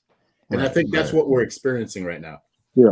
Do you guys remember last year when Flores would take him out in the 3rd down, 4th quarter, and then chuck in like 3rd downs. Yep, I remember that. That was so constant. Like, how were we meant to know what Tua could do when, like, Flores was trying to run a wildcat or some bullshit ass play? Like, watch the swear jar. Watch the swear jar. Now we got a swear jar. Was he taking them out? I'll donate some money after. I'll donate some money after. You're good. Sorry. Was he taking them out on 3rd downs though, or was it like a 4th and 1, and they would bring in Jacoby Brissett because he was a bigger body? I can remember like I watched the whole season, every fucking game for another one. The last 3 years, and the first year not so much, but last year it was like Flores was just pulling him out and like on 3rd downs, like he was trying to make a statement to like right. So this is what was going on. So you have on 3rd and short, 4th and short situations, Jacoby was coming in the game, right? We didn't know whether it was because he was scared that Tua was going to get hurt or whether, he felt like he had a better chance with Jacoby on 4th down. But he would literally bring in Jacoby and then, throw the ball. And it's like, what are you doing, bro? Like, clearly Tua's a much better quarterback in terms of throwing the football. You're not bringing in Jacoby Brisket to throw the football on 4th down. And there's a bunch of instances. And hold on real quick. hold on real quick. So there's a bunch of instances, even in his rookie year, where you took him out in the fourth quarter and you just didn't give the kid an opportunity to learn and play the game. And now when it comes down to it and we look back on this season, Tua is the best quarterback in the fourth quarter. That probably one of the top 5 and top 3, top 5 in the NFL in the fourth quarter. So were we really doing him justice and putting Fitzpatrick in so he could lose the game as well or try to win the game in some instances? It just was a bad play by Flores. And I think Flores was really caught up in winning instead of developing the quarterback. I understand you're here to win games, but as a rookie coach and you have a rookie quarterback, you're here so you could develop that guy, get us to the next level so we can start really competing at a different level. So before you guys get going, I'm going to go ahead and get G in here. I saw G in the chat talking, so I had to call him out. What's good, G? How you doing, man? Man, what's good? What's good? Yeah, you called me out like I won't come up on that, man. Hey, G, I have never seen you on no panel, bro. Low key, because I know how I get. You gonna call a brother out, man. It's Thanksgiving, bro. But hey, all the real, man, your boy Tua doing good. You know what I'm saying? I ain't signing no apology letter, but he playing, he doing his thing. You know what I mean? He doing his thing. I've seen this before. Deja vu from last year. He went on a streak last year. Kind of not like this, teams. Not like this, not hey, like this. Again, I'm like trying to keep it to myself. You called this out, man. It was a streak, and you look at the number of wins the teams that we beat have. You know what I'm saying? And that's how you gotta make that list. But see, G, I can't. And this is the NFL, right? And for you to say, look at the teams, it's like, all right. So let's look at the teams. Detroit has played everybody tough. Chicago's played teams tough. And who else did we beat? Cleveland has beat teams. Like Cleveland beat plenty of teams. They beat the brakes off somebody a couple weeks ago. Cincinnati. They beat the brakes off Cincinnati. Who did Detroit beat this past week? Detroit's on a 3-game win streak. Who did Detroit beat this past week? Somebody good. The Giants. So we can't just say, y'all really trying to defend the Lions, bro, man. I'm just really trying to defend the Detroit Lions. The Lions aren't a bad team, dog. No matter what you say, the Lions on any given day can beat anybody in the NFL. That's just the nature of the game. And I know y'all want to downplay other NFL teams and say, oh, they're garbage. It's the Lions, Tigers, and Bears. No, man, you can't do that because it's the NFL.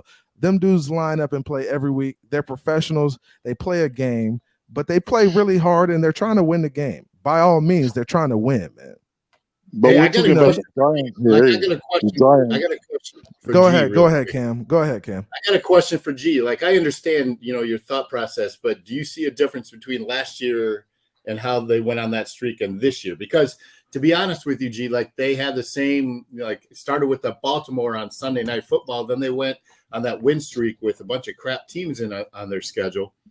But there's a difference between this year's team and last year's team, and the confidence that we have in McDaniel and the offense he put around Tua and the tools that he has to work with. This offensive line is playing better than we've seen since 2016. So for me, there's a difference between this year's streak and last year's streak. I have a lot more confidence in what's going on this year than I did last year.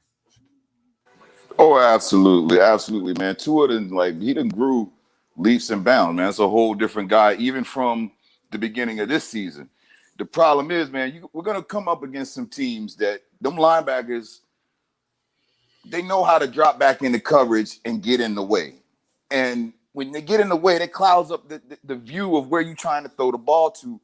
Teams are going to play us different later on in the season. And those little, little slants, the stuff we're being successful with right now. Right. Them linebackers are going to get in the way later on. The comebacks, the post over the middle. That's why but that's why Jeff Wilson Jr. was such a huge pickup because now we got totally agree. Exactly. We get that run game going on the same level as the passing game going, it's over for the NFL because the way our linemen move, as a linebacker, your cues that you're supposed to read go out the window. And that's the good thing about this offense. Like at the same time, you can't not forget about what Tennessee did and how them boys get after and the linebackers drop and they all over the place. And I agree with you. And G, I agree with you. I mean, defenses are definitely going to scheme us differently as the season goes on, right?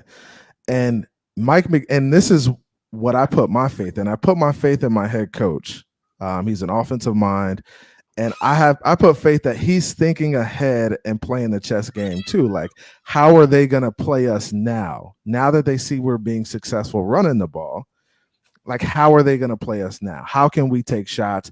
How can we, get points, make big plays when they play us differently? And I think Mike McDaniels is going to have something ready for him. I think the good thing about Mike McDaniels offensively is that nobody this year, I felt like, has really had a beat on his play calling and what he was going to do. So I think he's doing a really good job. I think as we see better teams, we'll see better play from our guys, man, and we'll see better play calling too, for sure. That's what I think. Nobody was scared of Ahmed and Gaskin last year versus Mostert and Wilson this year. If we continue to elevate our run game, to your point, CB, like it's going to continue sucking those linebackers in, especially with the RPO offense that we're running. Yeah, man, and that's what it is, and that's all Mike McDaniels is doing, is trying to move guys off their spots. And take the shots. So he's moving guys right to left and then being able to take shots. The good thing about us is that we're fast, right? That's one major part of what our offense is. Our guys are fast and our guys can run, man. So you get those guys the ball anywhere on the field, there's no telling what they could do, man. And shout out to Phins Up Wednesday for paying a swear jar. Man of his word. I love that. Man of his word. Hey, appreciate that. Going up from New Zealand, man. That was awesome. Yeah. Appreciate you coming out. So yeah, man, G, I appreciate you coming up, man. You got to come up more often, and you got a good voice. You can talk. Like, why don't you come up more often, man? Why you don't get up here and chop it up with us? Man, I like to lay back and listen. Just stay in the cut, man, and observe. I mean, don't get me wrong. I'm on this streak too, bro. I'm feeling it. It's a good thing, Hey, the Dolphins have been good to me this year, bro. You know what I'm saying? It's a beautiful feeling when you win the bets, but I just and I'm there, man. And Fingers crossed. I get it. We're skeptical, right? We're fans. At some point we may run into a buzzsaw. It's gonna happen, right? I'm just hoping we run into it in the regular season so we could figure it out before we get into the playoffs. And you run into a buzzsaw in the playoffs and you take a L, you going home. So hopefully we run into whatever's going to challenge Mike McDaniels to be a better coach and make the adjustments.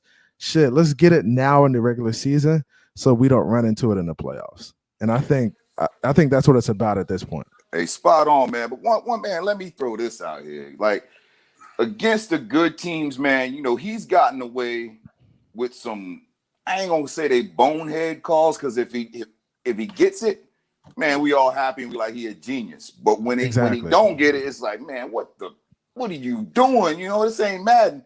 So we gonna run into some teams that's gonna make him pay for that. You see what I'm saying? You can't make mistakes against everybody, because some teams, boy, you make that mistake. It's like playing chess with a good chess player. You make a mistake where with an average player, you can get away with it. You can make up for it. Against somebody that's zoned in and locked in, like them teams we're gonna be facing, that one mistake, man, bro, he don't want what would happen if one of those bonehead fourth down plays cost us a game. He don't want that pressure. You're right. And he doesn't want that pressure, but you got to look at it like this, G. Like, he has a team playing for him. He has special teams, he has defense, and he has offense. If he makes a boneheaded call on offense, goes for it on fourth down and doesn't get it, I'm the type of guy, I just like the fact that he's aggressive. I like the fact that he's not going to sit back and, always play the, I'm going to take what the defense gives me game, and just take the field goals all the time. I like the fact that he's aggressive. Now, that may come back to bite him, right, on one of these fourth down plays. But we've already been in situations where it could have bit us, and the defense stepped up and made a play for him and got us a victory. So I think, handling that adversity, realizing that, hey, my defense is going to play for him. They're going to make a play. I trust my guys. I think that's what he's looking at, and I feel like there's gonna be times where he makes a boneheaded decision. Every coach does. I mean, that's just the nature of the game, guys. It is. Let me say this, it's all about limiting your mistakes, right? To what G said, it's all about limiting your mistakes. And I think we focus on Tua because he's on our quarterback and he hasn't taken this team to the playoffs yet. But look at Josh Allen, man. Like, he's not getting roasted for, he's got 5 turnovers in the last 3 games in the red zone. Like, man, that's alarming. But he's not getting roasted over it, at least not nationally.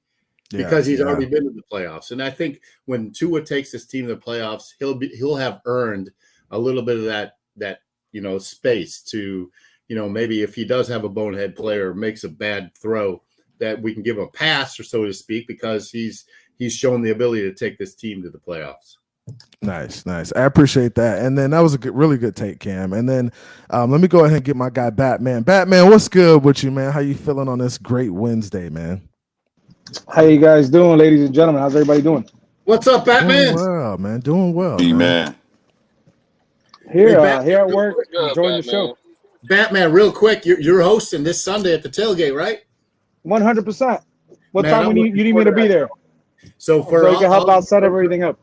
Yeah, we'll set up. We'll be there at 8 a.m. But listen, for everybody that doesn't know, and you should know that we host Clock Blockers live at the East 32 Dolphins tailgate, and Steven usually flies down for the show, but he's not going to this week.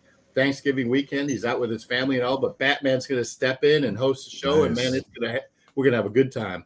We have 100%. We got Chef Drew coming through helping out. MCJB's flying in tomorrow. Yeah, man. He wants to perform at East 32. Right. So let's see what we could do. He just called me right now, so he's excited. Let's see. Let's make it happen. We're gonna have a good time. Yes, sir, man. So yeah, for you guys who don't know, swing on through East 32 Dolphins tailgate. We're directly located underneath the East 22 orange sign in row 209, where all the fan clubs are. And you can find us by going on tailgreeter.com or downloading the Tailgreeter app and just search East 32 Dolphins tailgate, man, and join the fun. And guys, if you go to Miami Dolphin games and you don't go to East 32 and tailgate, you are just missing out, man. The food, the drinks, the vibes, phenomenal, man. The people. There's no other experience, man. And that's what the people do, man. They bring you the vibes, man. Like Batman said, man. Appreciate that, CB. It's a good time, but it's again for the fans, by the fans, right? Yeah, for sure, man. For sure. Hey, I want to wish everybody a happy Thanksgiving, man. I'm gonna get out of here. I gotta get to work, but I want to say this one last thing, man. Yeah, happy man, bro. It's a beautiful time. It's a beautiful time to be winning. And one thing, man, I love about this year's team, when a guy makes a mistake, whether it's on offense or defense, it's like the team don't get mad at them. They got their back. Whether it be McDaniels, whether it be Tua, whether it be the defense. It's like they got each other's back, and there's a real love and brotherhood in that locker room, and it shows on the field.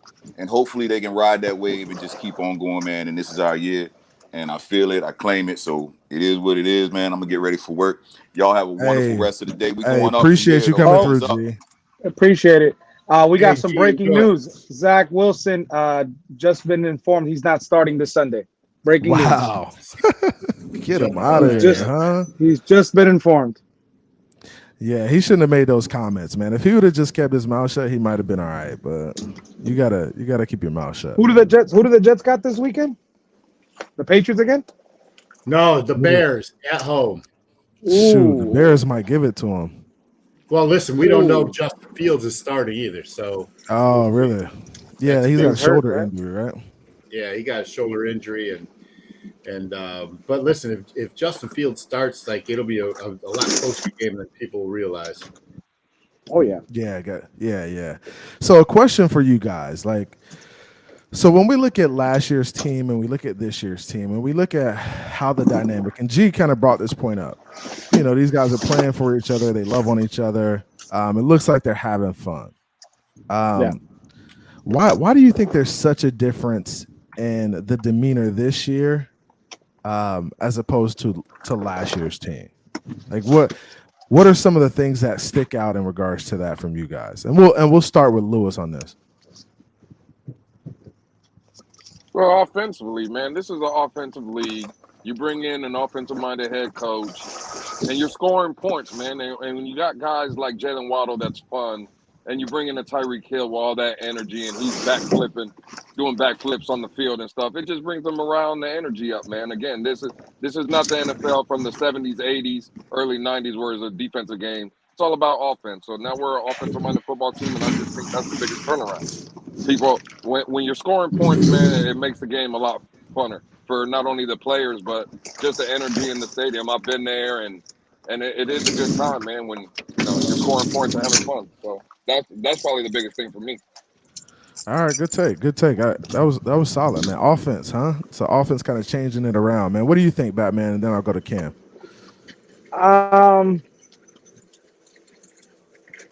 I can't really say why, because it's gonna start a conversation, and we don't talk about that. So I'll just say that we got like Bring it Lewis up, said. Batman. Bro, Bring it up. come on, Batman. We're grown. Hey, we're grown. Let's do it, man. I mean, we don't it is we what don't it speak is. about that. We don't speak about that man anymore. So he's not on this team anymore. So let's just say we got a coaching staff. basically you're saying the coaching is different. So as a result of the culture is different. Let's say that, yeah, the coaching is different. Therefore, the team is basically it's a little friendlier. It's not how it was before. And even though that's technically not football, it's not realistic. Listen, I've been coached left and right, and I've had bad coaches. I've had good coaches, but it's not necessarily how it's not necessarily how you speak to your players. It's just more, what you can do to turn your team around when you face adversity. And that's kind of like what the whole motto this year is. But I like the coaching staff. I'm not gonna lie.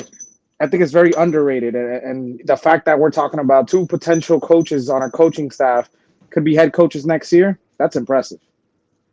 That's impressive. What's the story with this, man? Who's you got Bevel? You got Bevel, the quarterback coach, and you have our offensive coach too, our OC. What's his name? Help me out, Lewis. Help me out. We were talking about it the other day. What's his name? What are you talking about, Batman? You got our OC, offensive coordinator. You got Frank Smith. Smith and Bevel, yeah, those 2. Frank Smith. Bevel, yeah. Frank Smith. Oh, okay. So both of those guys could be head coaches, and that's gonna happen, guys. When you got a good coaching staff, you're gonna lose guys, and that's the nature of the business. I trust Mike McDaniels to bring other guys in though, because I mean these guys we got on staff right now, we could say they're doing a fantastic job with these guys. I mean, I don't see a unit out there that's playing bad football right now. I don't see any unit on the field playing bad football, and everybody's slowly getting better. Even with pieces going down, they're slowly getting better. But let's go to Cam. I agree with Lewis though. It would hurt though. It would hurt a lot if we were to lose a Bevel, that quarterback coach, because obviously he's done leaps and bounds for this team. Yeah. And I think that would hurt because we know that McDaniel is calling the plays, so the OC doesn't matter too much. It matters, but it won't hurt us. But losing a Bevel, that would hurt. Yeah, I think Bevel would hurt, but when you look at the relationship Mike McDaniel and Tua have, I think it just kind of continues it fosters that relationship a little bit more. And I think, him and Tua become more connected as a result of Bevel leaving, maybe. I hear you. But like for CB, like the biggest thing for me is 2 things. It all starts with Greer and McDaniel, right? Like Greer got the players, elevated the talent on this roster, right? And that's clear cut, from the, in placing Armstead in here and Ingold and Tyreek. And some of the other players he brought in, Ingram on a $3 million contract. Are you kidding me? But also the difference, I think the main difference for me is McDaniel is put game plans in place to utilize the players that he has best strengths, where last year you saw Flores and his coaching philosophy game plan regardless of their strengths, right? He tried to have the players adapt to the game plan as opposed to McDaniel game planning to the players' strengths. And when you have players that believe in your coaching staff and believe that the coach is putting your best foot forward for the players, it makes a whole big difference, man. It does. And that's a big part of coaching too. I mean, as coaches, teachers, anything, right? I mean, your job is to really put students, players, in a position to succeed. So I mean, that's what they're doing with this team. I mean, I feel like defensively, they went out and got pieces they needed, right? They know they needed help in the interior defensive line. You know, they went and got Bradley Chubb so he can make a difference and win these one-on-one battles, man. So I think the culture has changed a lot in Miami. I think, and it's a drastic change. I think it went from a place where guys weren't really happy to play football to a place where guys are just excited to play for one another, excited to be on the field, excited to go out there and put it all out there because they feel like they're confident in their head coach and the game plan they came up with. There's a lot to that, man. And I'm going to go ahead and add Von Joe back to the stream. Von Joe, you good? Your audio good? Von Joe. Oh, yeah, I don't like where this conversation is going. And again, I get it, but we're making it seem like Brian Flores. And again, Batman didn't want to bring him up. I'll bring him up. And making it seem like Brian Flores was the devil out here, and we're making it seem like when Brian Flores was here, we didn't see Christian Wilkins on scoring plays, running his happy ass up and down the sideline, jumping for joy, doing the worm. Yeah, we're making it seem like the players now are having so much fun. But when Van Ginkel was scoring touchdowns and Agba was having 9 sacks, them boys were jumping around and having fun too. So it's just, again, I would say the energy is probably different. And again, Brian Flores was a big reason why the energy probably got negative. But let's not forget what Brian Flores did do for this organization, because when that man got here, right, his first year, they basically told him, we're going to get rid of all your players. We're going to force you to be a dumpster fire. He walked into a dumpster fire, and he created this defense to where in the last 3 years, we were respectable. At least on the one side of the ball. Now, Lewis, I agree with you a lot, man. He might have not did a lot of the things on the offensive side of the ball that we didn't want. But, bro, we're making it seem like Brian Flores didn't accomplish anything, and I don't like that. That's what I don't like. But this is the problem, right? And you just said some really good things in regards to Flores and the defense. I thought Flores was a phenomenal defensive coach. Phenomenal. But you mentioned Christian Wilkins, you mentioned Van Ginkel, you mentioned guys on defense flying around and having a good time, right? That's the thing about this. And that's the thing about being a head coach in the NFL. There are 3 phases to the game of football, and you can't rely on one phase to win you a game. It's just not going to happen. So if you put all your eggs in that one basket and you say, hey, this is where we're going to be good and this is how we're going to win games, it's going to come back to bite your ass. And that's exactly what it did. It came back to Brian Flores. He felt like, hey, Tua's going to be a game manager. I'm not going to let him lose us the game. And as a result of that, you lost games because your defense wasn't good enough at times. They just weren't. And y'all can say what you want to say about Brian Flores, but if he's this great, phenomenal head coach, great defensive coach, we could get in here and say and call him to the carpet and say, hey, your defense just wasn't good enough. They didn't play well enough at times. But CB, check me out. You know, I get what you're saying, and again, I love Flores, what he did for his defense, like you mentioned. What he did, and he brought real back quick, that defense. real quick, Batman. Let me just I'm gonna pull Cap in and go ahead, Batman.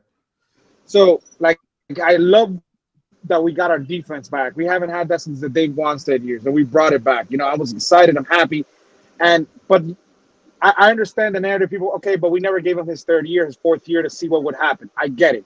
You know, you fired a coach that had a winning record. I get it. But my thing is, if you want to consider, let's say the hypothetical that you wanted to make Tua a game manager, why not bring in a running back to basically give you a run game, give you something like we had in 2003, 2004. But no, you decided not to get a running back, and you decided to go, yeah, you traded up for Waddle. I give him credit for that. Whether it was him or Greer, you brought something for the offense. But besides bringing Jalen Waddle, where was he? You got a bunch of guys on the offense that weren't proven. You picked Jalen Phillips, bro. May I interject here, please? Go ahead, Cap. Yeah. What's going on, Cap? I mean, look, as far as game management, and good morning, good afternoon to all of you lovely ladies and gentlemen out there. Hey, man, hanging in there, man. Woke up and breathing. Can't complain. I got to complain a little bit, though. But as far as when it comes to, like, the game management aspect, there's one thing that we did see, that Flores did give up the game management ranks in that Tennessee game and let Tua just ball out and do his thing. And unfortunately, he didn't ball out and do his thing, and we got eliminated. But that's neither I mean, here you nor wait there. to the last game, Cap, to say, "Oh, let the reins loose. Let's let the kid loose." The last game of the season. Well, I mean, that game management narrative got to be thrown out because of that. In the weather, you say, "Hey, let's let not it forget rip." the weather. Batman will not forget the weather. Let's not forget the weather. Come on. Like, long story you short, gonna let? Long story short, that game management narrative got to be thrown out when Flores gave him the rank when Duke Riley was balling and said, "No, what? Let me give two of the ranks because I think he can ball out," and he didn't ball out. So this cold weather narrative is real. If he gets past that narrative, no one can say a damn thing. Even I won't say anything. But to this point comes in December when it matters running the ball, which I'm happy we finally got a bell cow to run the ball. People need to stop giving praise to the offensive line as well, not only Tua. Oh yeah, it's a combination of everything on the offense. I mean, offensive line, running backs, receivers blocking, receivers doing the little things, offensive line doing the little Top things. It's 10, a combination CB. of everything. Yeah, top 10, and people 10. were calling them garbage. But Cap, come on now, you was calling them garbage, Cap. No. The guy to my left here was calling them garbage, or to I to my did. right. If I'm looking for it. I said that the O line wasn't even average, and we were already set. And at the beginning of the year, it wasn't. And then when Armstead went down, it was ranked the worst O line in the league. And now they're playing on a high ceiling. They're top 10 offensive line in the league right now. Yo, people clown. Hey, Cap, hold up, Cap. Do you think the quarterback is masking that also? Or do you think the offensive line is playing well? And that's a product of it's McDaniel. both. Don't get me wrong. And coaching. I think all three of them are working together. People clowned me for saying, "Hey, this could be a top 10 unit. By the end of the season, this unit could be top 10." Bro, it doesn't take a lot. I'll be honest with you, I wouldn't have believed it. I wouldn't have believed it. I would have said the same thing to you, TV. I wouldn't have believed it. It doesn't take a lot. We got clearly the scheme wasn't there. Clearly the scheme gummies wasn't there. in the chat. Oh yeah, we got some gummies in the chat. Hey, the chat doing what they doing, man. Where was hold on, let me get Cam. Let me get Cam real quick. Hey, CB, hey, real quick, I got to jump, man, but I want to wish all y'all a happy Thanksgiving and happy Thanksgiving. Happy Thanksgiving, Cam. All the best, happy Thanksgiving. Happy Thanksgiving. Have a great day, y'all. Let's get into turkey. Let's get into the real real conversation. Let's talk about this chicken bacon that everybody's talking about in the comment section. Let's get into that one. That's the hot topic right now. Chicken bacon. What are they talking about? Chicken bacon. Listen, for the last 2 days we've been talking about chicken bacon. Look at the chat. We're talking about chicken bacon right now. Cameron, 2 days in a I row. want a Cam still on here. What is chicken bacon? Can somebody explain? How y'all fellas doing? I'm with my man Lewis on the conversation about Flores. The only one that can talk about chicken bacon is Von Joe. He's the only one out here. Von Joe, go ahead. Tell us what chicken bacon is. Jordan of chicken bacon. Tell us. So check me out. So I go to Michigan every Christmas, right? And I spend my Christmas up there. So okay. They got a store called Myers, which is like their version of Publix or call it. It ain't public. It ain't public. It's there. I'm not gonna say it's like okay. their version of Walmart. I got call you. it that. I got you. So boom, I pull up to I'm at the store and I see a packet of bacon. I'm like, because I don't do pork, and it was chicken bacon. What? Okay. Yes, it was chicken bacon. So I said, all right, let me try this out, bro. The thing changed my life, bro. It changed my life. Chicken bacon they got goes chicken bacon, hard. Turkey bacon. Bro, I mean, it's better than turkey bacon? Bro, it blows turkey, pork, beef, all that out the water, bro. That's cap. That's cap. That's gotta be cap. Turkey bacon. Hold on. Okay, CB, That's you're in my area too. So check this out. I told Lewis I'm gonna bring him a pack because I'm going up there on the 18th. I'm coming back with a pack for you and a pack for Lewis and a pack for Batman. All y'all gonna try chicken bacon. Hey, you think that's chicken? Hey, you think that's chicken? That's really pork. Hey, won't you send something up my way, Von Joe? You think that's chicken? That's really pork bacon, you evil boy. Hey, they got you. And Batman looked it up. Uncured chicken bacon, bro. Bruh, they got you. Hey, they got you. Ain't No, nothing chicken bacon. I know pork bacon. I know pork bacon, but chicken bacon, bro. That thing. Bro, where is the bacon coming from? Chicken is small, Vonjo. Where is the bacon coming from? Bro, where does turkey bacon come from? Bro, it's the stomach. It's the stomach. It's the lining. Bro, of the stomach.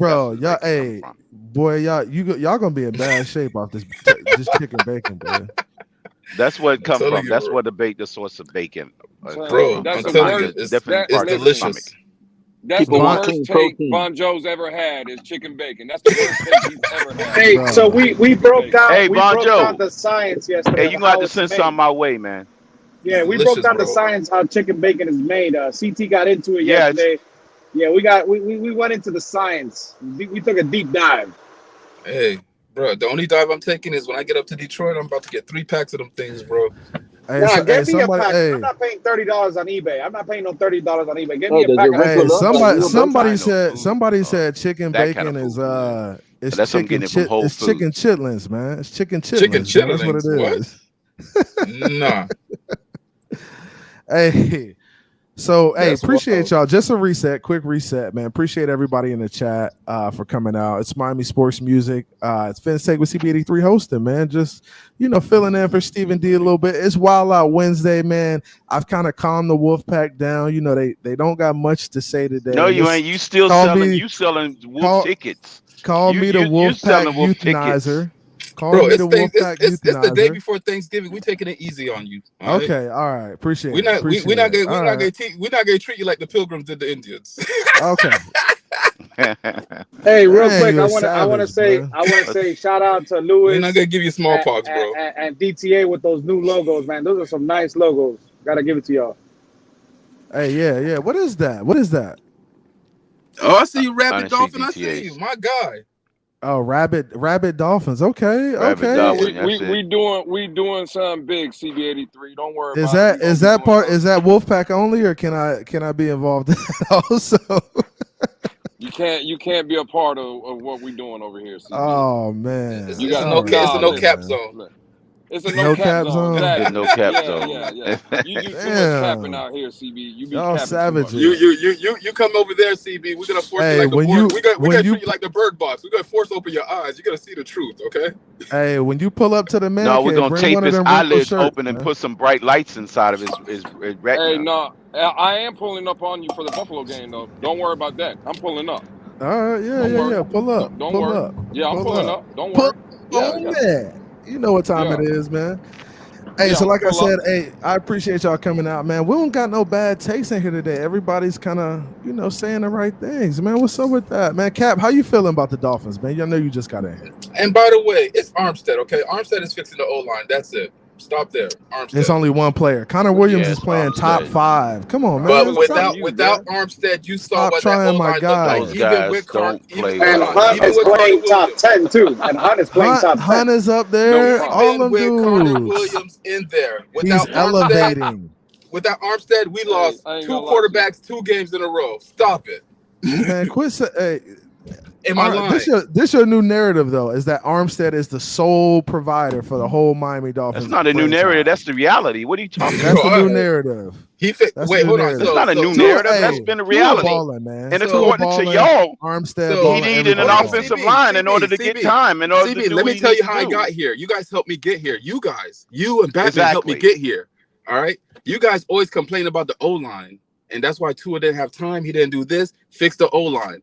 Right? Exactly. Y'all helped him get there. So and now that dude balling. Armstead fixed the O-line. Armstead not by his and now he's cooking. Now Tua cooking. So it's not a narrative, it's a fact. It got nothing to do. It got nothing to do with McDaniel bringing a coaching staff to improve his O-line. I know, right? Because McDaniel could do that coaching staff without Armstead. This is Von. How about that coaching staff without Armstead? No, Batman, no. Good at what we did. Right, Batman. How about that coaching staff without Armstead? Because hold on, Armstead was not there for 2 games, and we lost Teddy, and we lost Skyler, and those were the most games that those 2 games our quarterbacks got pressured and hit one of the most. Joe, I refuse to be gaslighted right now. It's too early. You know, I think, no. You're not gonna get gaslighted. Go look up the facts. You can pull up the facts. Ain't no gaslighting. But I am gonna bird box you. You are gonna get bird boxed, and I'm gonna open your eyes. If I gotta force stop it open, using this term, man. It's funny though. That's why we use it. Because this is not gaslighting. This is the bird box.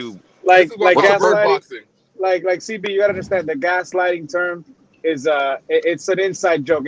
I think it's hilarious. I'm not gonna lie. I think it's funny. It's funny. But Batman, this is no longer gaslighting. This is bird boxing. I'm forcing your eyes open. What You the never hell seen is the a movie bird Bird box? Box? You never seen the Yeah, movie we've Bird Box? seen it, but Is yeah, that like we've Red seen Box, it, like where you rent movies? Hold on. If you ever seen the movie Bird Box, there was that one scene where that one white guy, he was forcing the guys open, like, nah, you gotta see. You gotta see the truth. All right. That's what I'm doing to y'all. Y'all gotta see this damn truth, okay? Hey, hit that like button. This Phins up. Shout out to Chef Jew, my guy, man. Big part of the Miami Sports Music channel and the community, man. Hey, we're here on another Wednesday, the day before Thanksgiving, man. Happy Thanksgiving to everybody out there. It's gonna be a fantastic time to just spend time with friends and family and chill out, eat good. Let's do this. So, favorite dish for Thanksgiving. What's a must-have on your menu?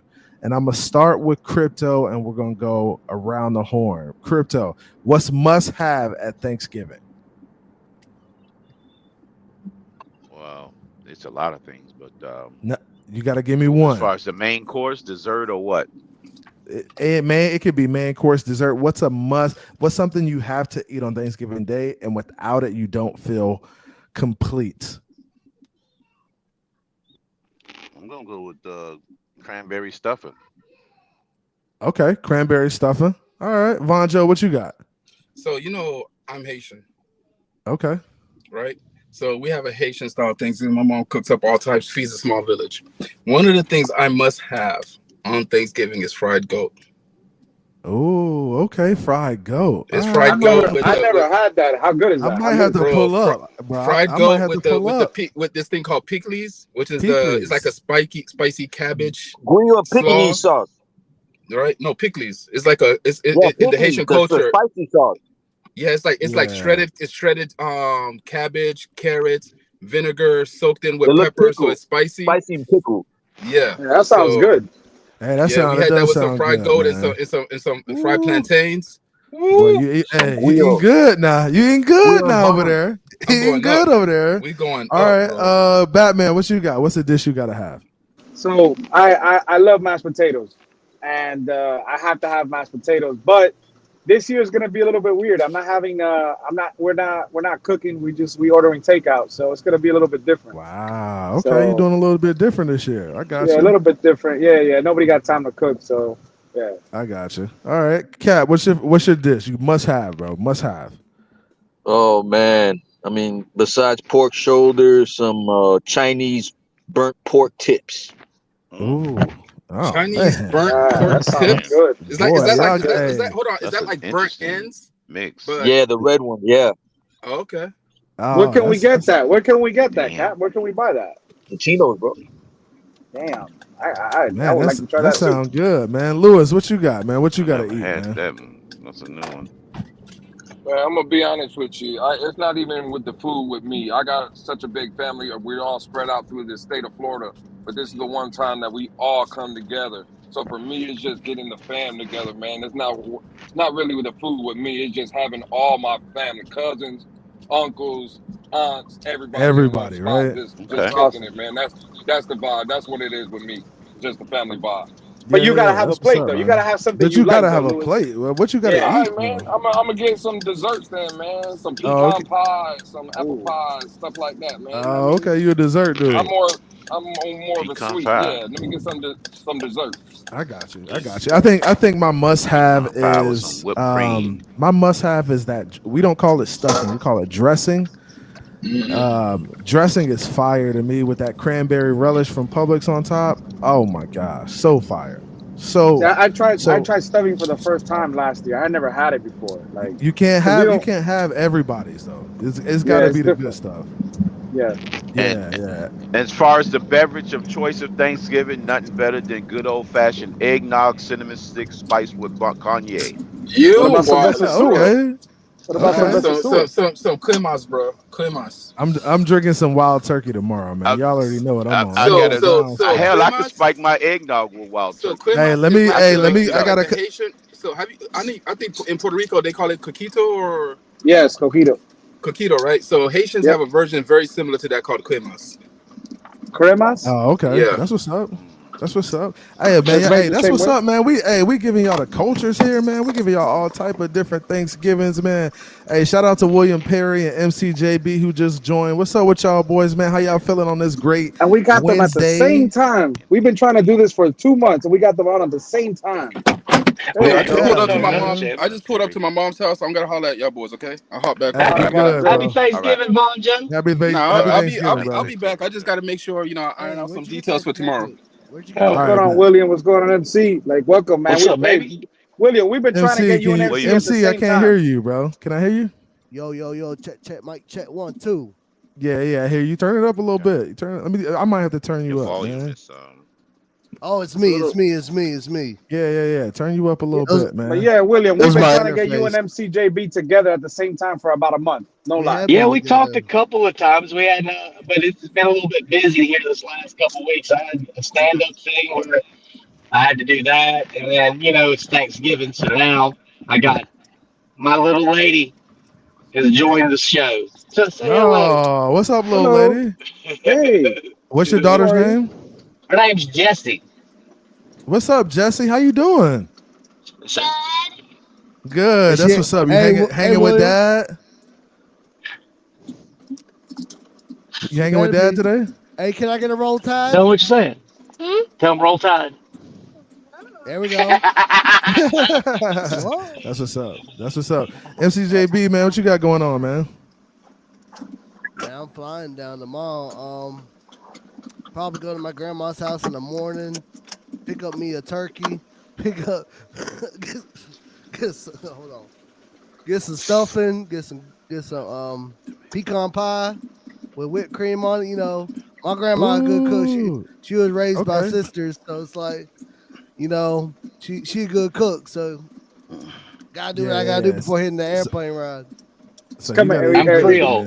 So I'm Creole, so we do more like soul food type stuff mixed with seafood. So it's like it's a whole different vibe. Okay, William, what's your dish of choice usually? The crab stuffing.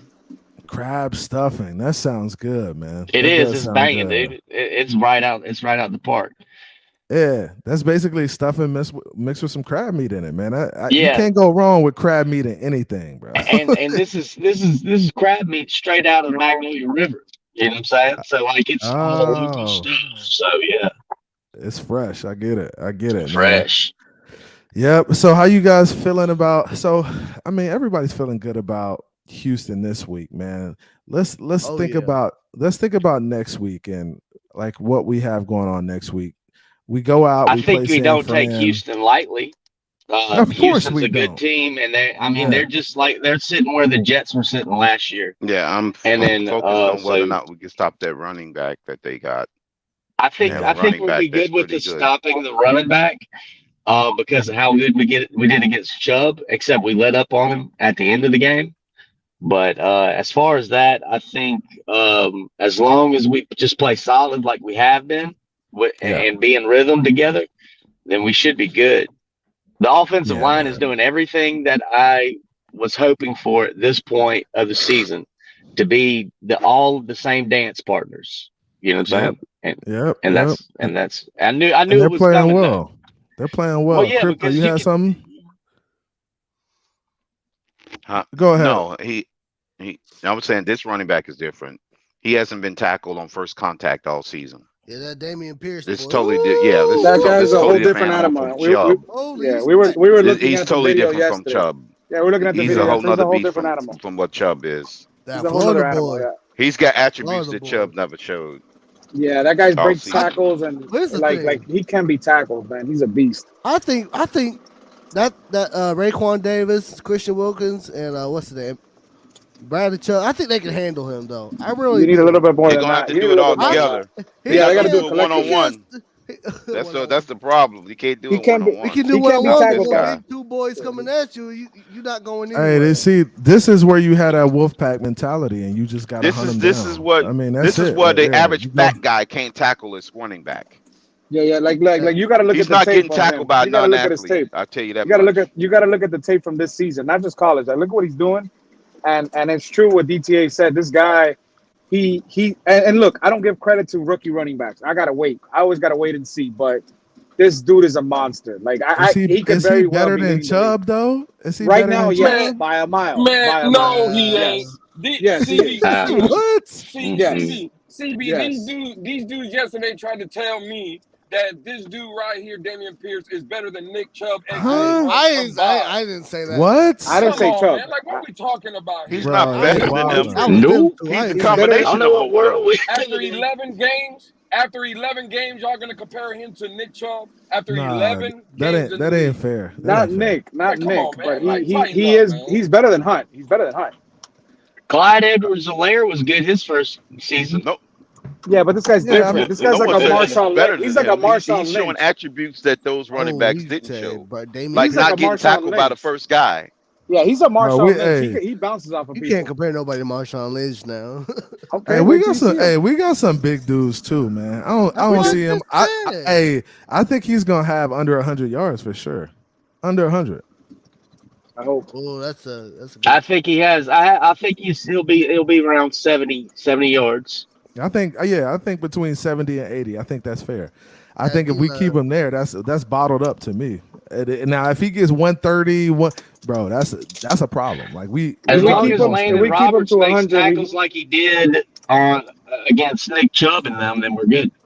And we keep him at 100. We had a good game. We had a good game. Hey, William. And let's stop acting like Nick Chubb is Derrick Henry, because Derrick Henry is better than Nick Chubb. Yeah. We weren't comparing Nick Chubb to Derrick Henry. I don't know where you brought that But y'all from. acting like that's as if he's the pinnacle of running backs. As if he's Derrick Henry. And we already know the outcome of how we dealt with Derrick Henry. Derrick Henry, God, bro. Y'all have only seen Derrick Henry on tape, playing the game. I've actually stood next to the dude and had a conversation with him, and he is absolutely monstrous, bro. I mean, it was unreal. He came to the Phins to talk to me for some reason. I don't know why. Bro, Derrick Henry is from Florida, man. So I've always coached, I coached these camps, these Nike camps, and he was always there. He was always one of the best players at the camp too, dude. And people were looking at the dude like, damn, this dude is a grown ass man. He was in 11th grade, bro. Yeah, he was breaking records in Florida when he was in high school, bro. He was a middle school. Broke his records. Who's the kid that came behind him and broke his records? Najee Harris. He's the pinnacle. Yeah, Najee. At this point. No. We're talking about in Florida. In Florida. No. In Florida. Yeah, I don't know who came and broke his records, but he had some crazy records. Derrick Henry did. It's going crazy. But yeah, this kid is good, man. I think we have a chance to stop him, but if we lose the game, like DTA said, it would be because of this guy. That's still going to be the reason why. William, are we winning the Iron Bowl? Definitely. Cadillac's looking pretty good as a coach, but I mean the Iron Bowls, they sew that up. Wait, what the hell's the Iron Bowl? What is that? Alabama. It's Alabama versus Auburn. That's because Alabama is trash now. Hey, watch your mouth. Hey, man, we ain't talking Alabama, man. We not talking Alabama football. Moving on. Hey, but I do got a question. Because I asked MC yesterday. William, how that running back from Alabama? What round do you think he's going to go in? Jameer Gibbs. I want if we can get him. Do we have a second round pick? No.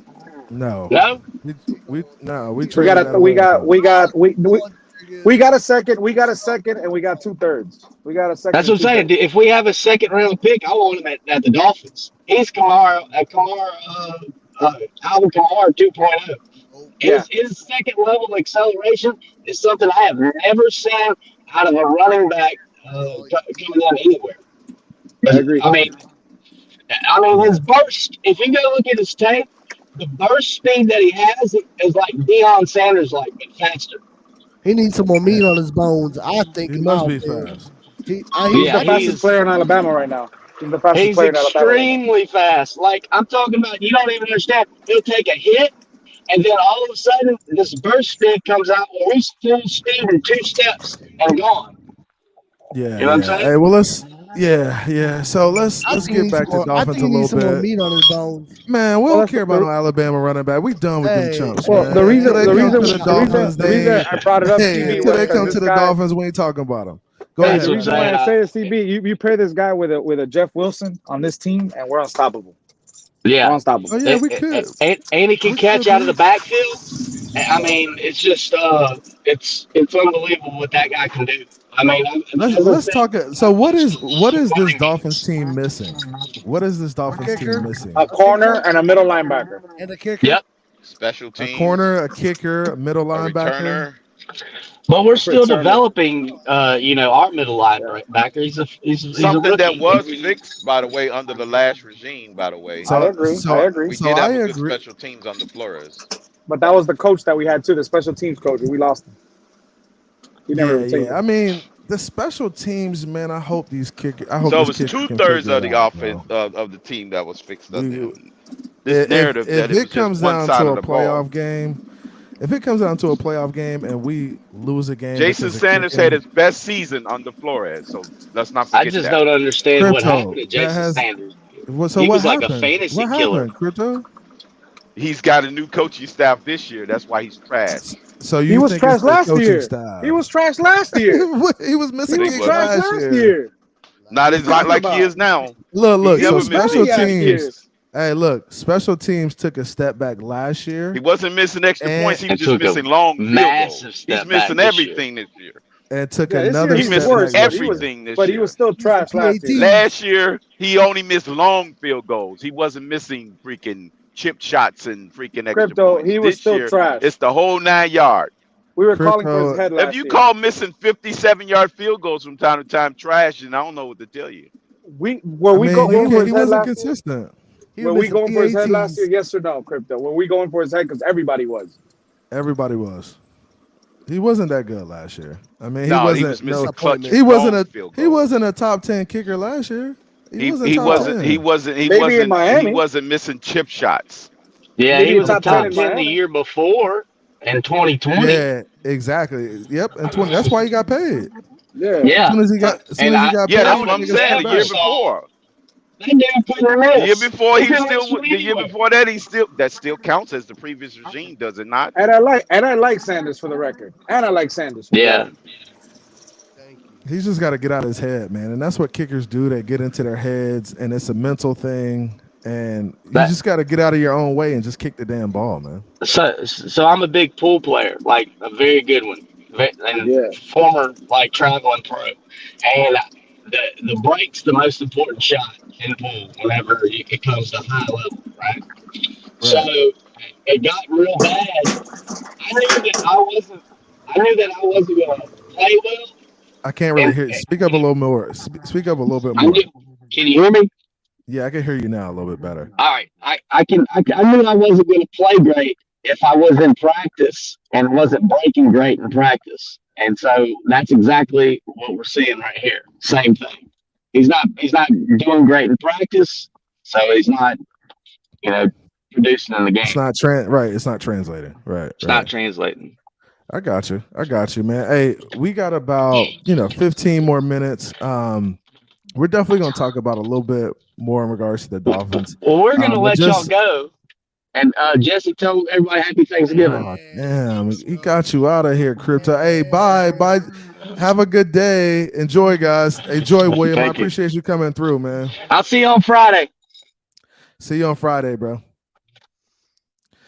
All right, man. Dang, Kryptonian Collectors actually timed out Crypto. He said, "Timeout, Crypto. Flores is not here with love." Dang, he got him up out of here. That's haters, crazy. Man. Straight up haters. Hey, but we weren't even talking about Flores. We was talking about the kicker, and then Crypto. They're probably just behind though. They're probably behind, so they heard it, and then no. We didn't bring up Flores. We didn't even bring up Flores. No, I'm saying we didn't bring up Flores. Crypto brought up Flores. That's what's wrong with this soft fan base. You can talk about everybody bad except Tua, and if you bring up Brian Flores, the Krabby Patties. Let's talk about. What's crazy is, bro. Anybody should be fair game. anybody who played for this organization, who works for this organization, everybody should be fair game. If I want to talk about Flores, I should be able to talk about Flores and what he did. But he's not here anymore. That's my point. Which is fine, but he was here though, so he did coach here.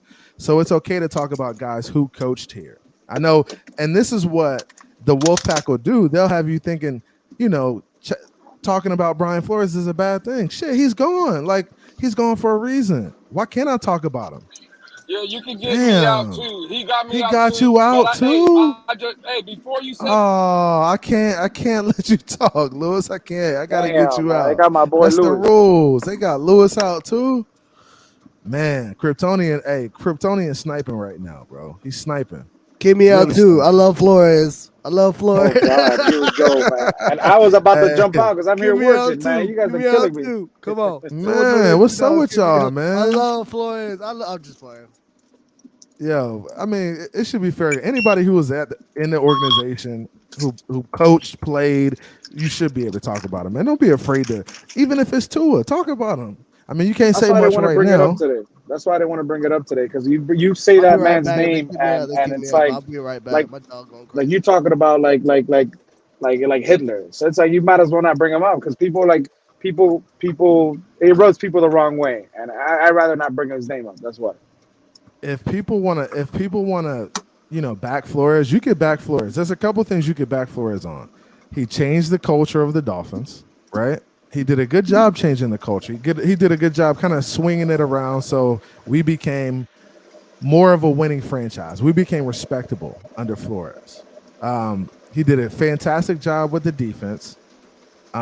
He missed on the offense all 3 years, and he didn't do a good job developing the offense and the offensive players and the offensive scheme. He didn't do a good job bringing in coaches who would support the guys and put together good game plans. I mean, it is what it is, guys. I mean, and that's something you can't really disagree with me on, because the numbers show it. If he was out here being a good offensive coach, then you would have saw the numbers, you would have saw the production, and it is what it is. The production wasn't there, Batman. It just wasn't. I agree. Like he and again, the narrative that he was going to do it a year, 3 year, we don't know that. We don't know that. We don't know what was going to happen. We're like, listen, when I judge Flores, I don't even count his first year, because we were cleaning house, we were tanking for Tua. Yeah. So I don't blame him for that year, but I judge him on the last 2 seasons, right? And my thing is, he was a good coach. He was a good coach, but he was just too much defensive minded, that you mentioned, decided to hire a coaching staff that was rookie as well as him. You brought in a coach that's never coached in his life, and you put him as your offensive line coach. You bring in a bunch of rookies, and your veteran in the room is Jesse Davis. Like, what are we talking about? That's your captain? That's your captain. That's your captain. Like, that's your captain. What are you doing?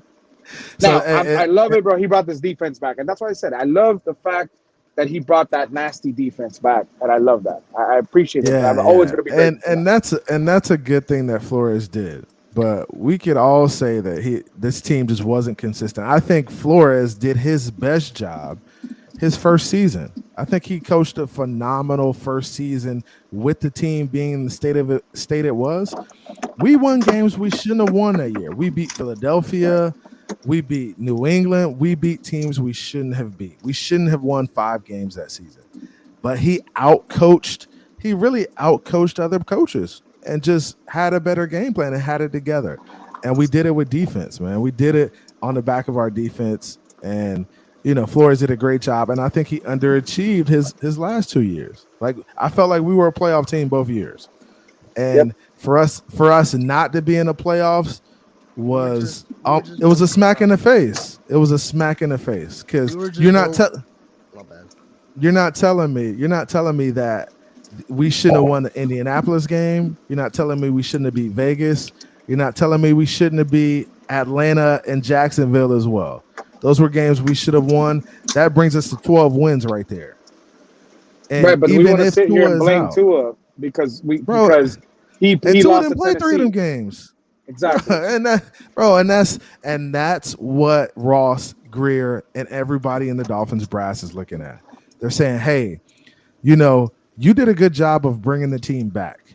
You know, you won 7 straight games, but you did a poor job of managing this team in the first half of the season. And there's no doubt he did. And the way he handled the Tua situation, the way he handled all of that, it put him in a hole. And that's why he's not here today, man. That's why he's not here. And I think as a franchise, we're just better off right now. We're better off. Hey, let me ask you this. I got a hot take for you, though. For you. Let's do it. So let's say Stephen Ross, hypothetically, is not here next year. All right? Okay. Hypothetically, let's say he hands the team down, whatever it is, right? And his daughter takes over or something. Right. Okay. What about? And this is gonna be a lot of hell no's in the comment section. I can see it. But what if McDaniel extends a hand to Flores to bring him back to defensive coordinator position to Miami, the same way Flores did to McDaniel to bring him here from San Francisco? It won't happen. I don't think it'll ever happen. I know, I'm just saying. Once you cross, I don't even think it would be cool. Because when you cross a franchise like that and you try to, no, it's not happening. We're not bringing him back, man. I like the end story, like the Cinderella story of it. He comes back and we go to the Super Bowl, but it's just not happening. That's the reality of it. Because when you cross a franchise like that and you throw guys under the bus, you'll never get back to that franchise. That's just the nature of the business. What do you think about it, MCJB? With the owner thing or the Flores coming back? Yeah. Not a no, but a hell no.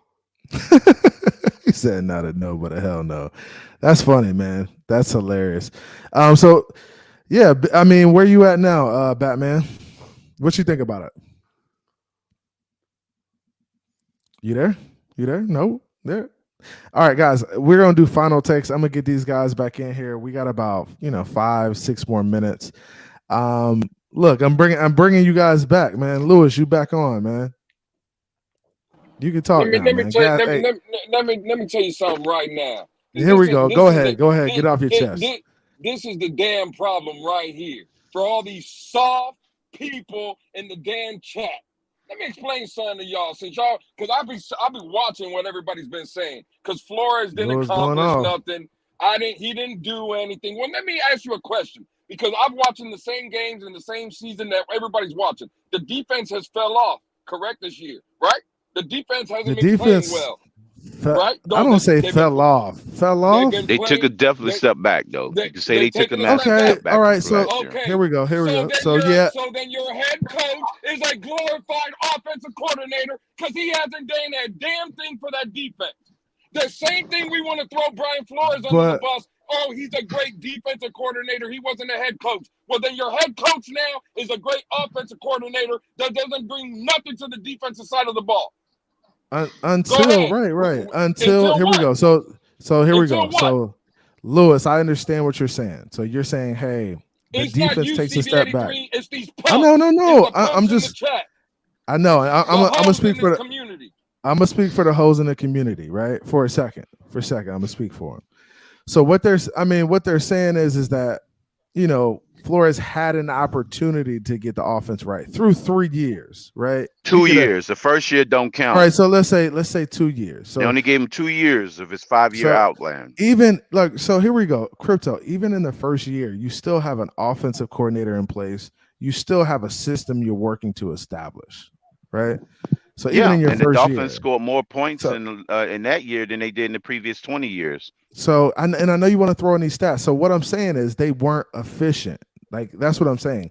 This offense just didn't become a really good offense under Flores. It never became a good offense. And it never became a top technically this year, CB83, not until week 10 that this offense broke out of that paradigm. Because up until the first 9 weeks of this year and the first 9 weeks of 2020, the 2020 offense scored more points. It's not until week 10 of this year where we scored more points. Only stat. Points aren't the only stat. It's yards. How come it's not? It's because it's not. But I mean, yards. It's not the only. It's not the only empty stat. Calories. Don't give me the yard stuff. That's empty calories. When you talk about offense, if you know offense, offense isn't just touchdowns and scoring points. It's That's efficiency. Isn't it's that what moving the game ball, is about? It's controlling Scoring points the clock. so you can win the game? Nah, man, I know what you want to say. I know you want to use points as the sole proprietor for offense, but that's not it, Crypto. And that's why people kick you off because you say dumb stuff like that. I'm not. It's not. I'm not saying that. It's not dumb. That's what matters. It's not. But the points aren't the only thing that matters, bro. It's not. And that's offensive efficiency. But that's not why he was fired. That's dumb. Ball. Because Stephen Ross stood at the podium and told you it was collaboration. There's a reason why it was a number of. It had nothing to do with what was on the field. Because the man had 2 winning seasons. Crypto, back-to-back winning seasons. Can I ask you a question, Crypto? Go ahead. Okay, so my question is: there was a number of different reasons why Flores was fired. Give me 3 reasons why Flores was fired. I'm gonna give you the only reason. The man that Stephen Ross told you. It was for communication and collaboration. So there's only one reason, Crypto, why he was fired? Communication and collaboration. That's the synopsis of it. The man at the podium told you why. There's more than one reason, though, Crypto. Is there more than one reason, Crypto, or is there only? I don't know. Ask Stephen Ross. He's the man. He's got the hiring and firing decisions. That's the political answer he gave us, Crypto. He's asking you what do you? That wasn't the political answer. I'm asking you what you. What do you think? What do you think? Why do you think he was fired, Crypto? I thought he was fired for the reason that Stephen Ross said so. I agree with him. That's the only reason you thought he was fired. It couldn't be production because he would have fired him the previous year. All right, let's move on. He would have fired him after year 1. All right. So like we said, I think it was more than one reason. If you're missing the playoffs, if you get 2/3 of the system right, special teams and defense, and you only need to get offense right, that means you ain't executed for 5 years. Special teams. No, they barely took a step back. Yeah, they did. They was getting returns for touchdowns. Crypto, I understand what you're saying. In those early years. Let's not fake the funk. Let's not get on here and fake the funk.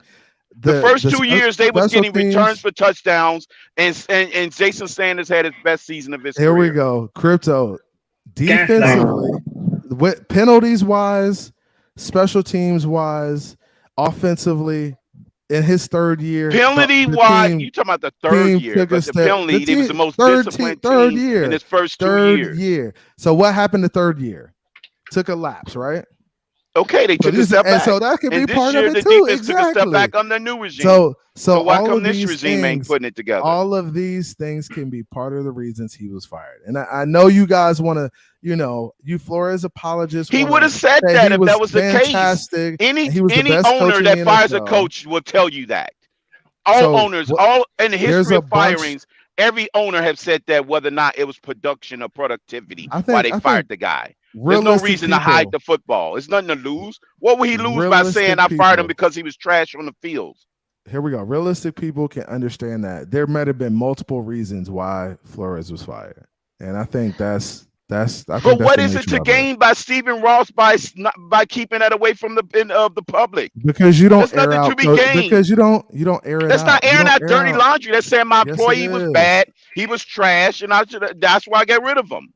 No, that's not what they do. They don't. So when people get fired, it was a bad employee.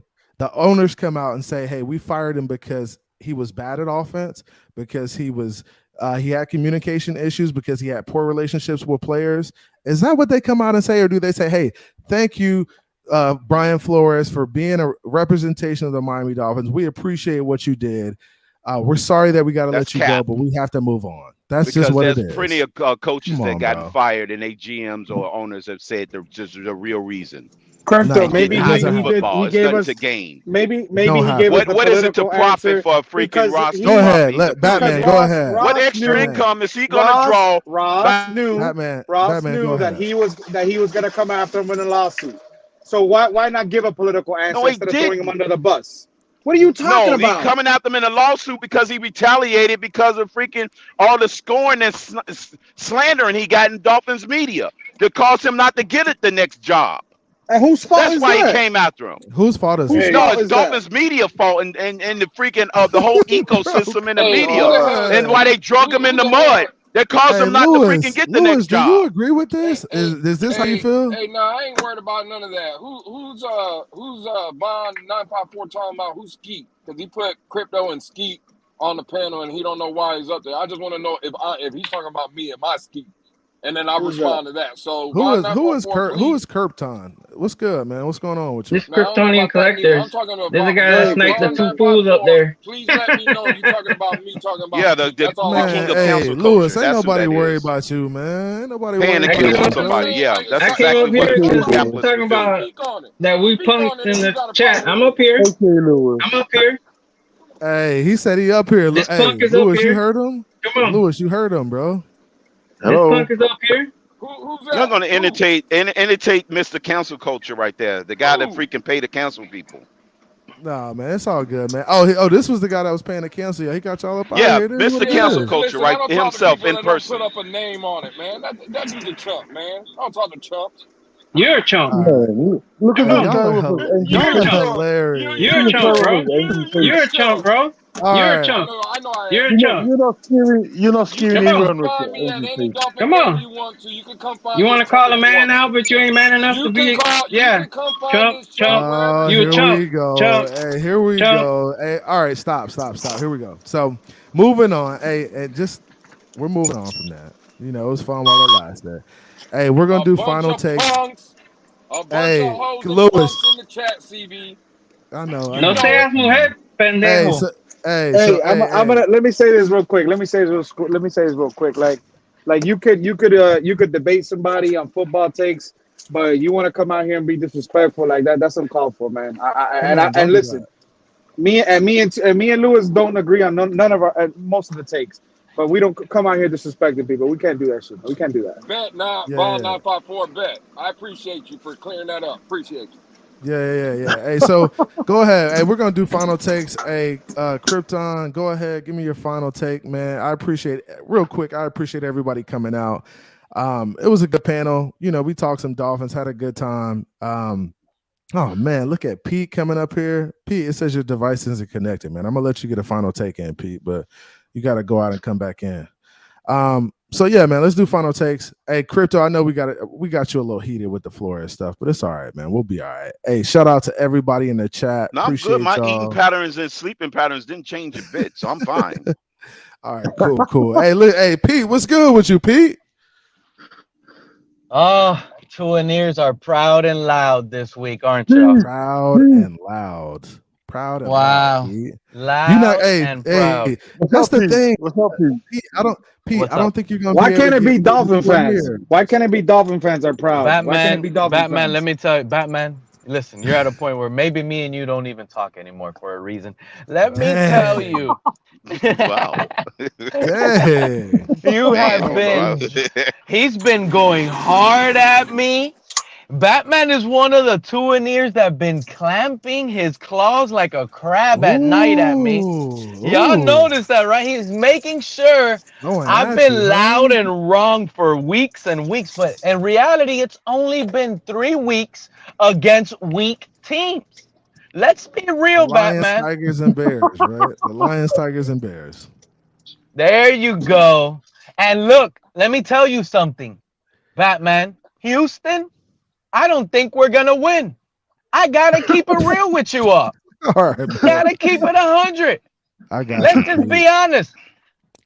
So we're going to lose the game. Let's go. Houston, what's your score prediction, Pete? What's your score prediction? My score, look, I think because the Texans were able to put up, I think 20 points against the Eagles. Didn't they put up 20 points against the Eagles, I believe? And the Eagles only won by like a touchdown and a 2-point conversion or something that it happened a few. And the Eagles got a way better defense than us, CB. Way better defense. And what I take from that game that I remember watching that Eagles and Texans game. So Pete, I'm going to tell you right now. I'm going to tell you right now. I'm trying to break it down. I'm trying to visualize this. I'm trying to visualize it, CB. I'm thinking matchups. Give me a second. Jesus, because I remember that Eagles game. They took out A.J. Brown and Devontae Smith. The Browns already showed the blueprint on how to do that against us. So the Texans have the speed on the secondary to match that energy. I think the Texans, and plus, our offense is going to come out muddy. We're going to come out muddy. It's not going to be effective like it has been. And Pep Hamilton, look, I got to be honest with you guys. Pep Hamilton is clearly a better offensive-minded coach than Mike McDaniel. That as an offensive-minded individual, he is way better than McDaniel. Pep's my guy. Pep's my guy too. Pep Hamilton is a genius for real, bro, and this guy should be a real head coach someday because what he's Mike working McDaniels with in isn't Houston, a real head coach. No, this guy was given everything, bro. He's given everything. The whole plate was there for him. And he's lost 3 games to playoff teams. I don't want to hear anything that, we had our backups. No, our backups are equivalent just as good as our starter. And miss me with that if you disagree. But anyways, so Pete, give me I your believe final Houston. Take. Pete, give me your final take and give me the score prediction. My final take right now, score prediction for Sunday. I'm going to tell y'all right now. I'm going to let y'all know right now. Deep down inside, Houston is putting up 27. We're going to come out muddy. We might be able to start putting up points in the second half, but I don't think that's going to be enough because Jason Sanders is not enough. I'm going to say 27. I'm going to say 27. I'm going to give us 16. 27-16. Yep. Okay. All right. Cool. Hey, Pete. Y'all falling in love with this run game. Hey, Pete, I appreciate you coming on, man. I'm wrapping the show up in a second. It's only consistent. I'm going to put you backstage for a second, Pete. All right, bro. All right, Crypto. Final take. I'll go next. Let these guys cook for a little bit. Let me go next real quick. I gotta get back to work. Hey, much love, CB. Great hosting it today. Everybody who came through, make sure you guys hit the like button. Donate to the channel, Miami Sports Music. We're less than 100 from 10K. Go follow CB83 at Phins Takes. Yeah, for sure. Follow you. Follow Batman too. Follow Batman. I'm on tonight here at Miami Sports Music, 8:30, Phinzaholics. And if you guys got nothing to do throughout the day before who comes? I was about to say who comes out tonight. It is me. Throughout the day, your boy Lewis, myself, and DTA, we're gonna be hosting a Twitter space for a couple hours, maybe like 7 hours. So if you guys got nothing to do, come through. Every Dolphin fan is welcome. We're gonna be talking Phins. And again, tomorrow, I know Steven said he's not coming through. He's taking the Thanksgiving off. We got Miss Phins in the morning tomorrow at 8 o'clock. We got DTA around 1 o'clock Eastern time. And then you got myself at 8 p.m. tomorrow. We're picking up MCJB at the airport. We're going to be cooking throughout the rest of the night, knocking them back, getting some drinks in. So if you guys want to hang out, talk some Dolphins after you hang out with some family, you're more than welcome to come. But much love to everybody, man. Fins up. And can't wait to see y'all tonight. Hey, appreciate you. Appreciate you coming through, Batman. Always love, bro. All right, Lewis, final take, bro. You there? You want the final take? We got some hoes in this community. They know who they are. Wow. I don't care about none of that. Oh my God. All right, Lewis. Boy, you hell. Straight Talk to hoes him, Lewis. and straight hoes in the community, but that's fine. All love and happy Thanksgiving to everybody, including you, CB83. Thanks. Hey, salute, bro. Salute. Have a good one, man. Thanksgiving. Appreciate you coming through, Lewis. You already know. Yep. All right, later. All right, Crypto. Yes. Nice hosting the show. We appreciate it. Keeping us up on the evening of Thanksgiving for a while and out. I might as well keep it consistent for a while and out take. I'm going to say this team would have been undefeated if Flores was our head coach. Because the Jets would have only scored 10 points against us. The Vikings would have scored only 10, and Cincinnati would have been shut out. And we would have scored points. And we would have scored points. We would have only needed to score a minimum 14 points in each game to win those games. There you go. That's a hell of a take. Hey, even though he didn't do that last year, that is a very hot take. He did not do that last year. But he does have some shutouts in his history. That's a hell of a take, man. Hey, appreciate you coming through. All right, man. It's all good, man. See you, Crypto. Hey, Winsy, man. Final take from New Zealand, bruv. Thank you for having me, brother. I watch all your content. Well, I think we're definitely blowing the Houston Texans out. But I won't give a score, but I'll just say thank you, everybody, for paying attention, donate, like, everything. Yeah, I'll see you guys in the chat. Hey, can I ask you a question, Winsy? Yeah, what's up, brother? What time is it in New Zealand right now? 6 a.m. Wow. They're like 6 hours. So they're not. Yeah, they're not that bad. Not that bad. Okay, I was just wondering. No, I always wake up for the shows, like before I go to work. Nice. All right, man. Hey, well, have a good day, bro. Be good out there, man. Cool. Thank you, brother. Hey, happy Thanksgiving. All right, man. MCJB, final takes, bro. I know you coming down to Florida this weekend. I'm so ready, man. Every time I come to Florida, I get chills, man. But anyway, bro, y'all gonna be turned up. I can't wait. I'm excited. But hey, instead of a take, I'm gonna give you one question. What's your favorite Thanksgiving? I'm gonna give you mine too. But what's your favorite Thanksgiving tradition? Watching football. It's a must, man. I think Thanksgiving Day is the perfect opportunity to sit back, eat a good plate and watch some ball, man. So that's what I really enjoy, watching ball with family too, and just talking, getting into the sports talk and talking about quarterbacks and their play and stuff like that. That's the best thing, man. It really is. Hey, guess what mine is? It's not football. I love every year, except this year since I'm going away out of town. My mom and dad are already out of town. So every morning I get up, I eat my small bacon probably or cereal, and I go on TV and I watch the Macy's Thanksgiving Day Parade. That's what's up. That's what's up. And I do it every year with my mom. We watch the performers, we watch the musicians, we watch it because I like music. I'm musically inclined, so it's like it entertains me. That's what's up. That's what's up. And actually, I love it. That's a really good take too. Like the parade is always cool, the Macy's Day Parade. But I'm actually dropping an episode tomorrow on my Bros and Bourbon channel. So I have a bourbon channel and I do this, regularly. So I'm actually dropping another episode tomorrow. So, and guys, you can see from, what's in my background here that I'm into bourbon, and that's kind of what I do.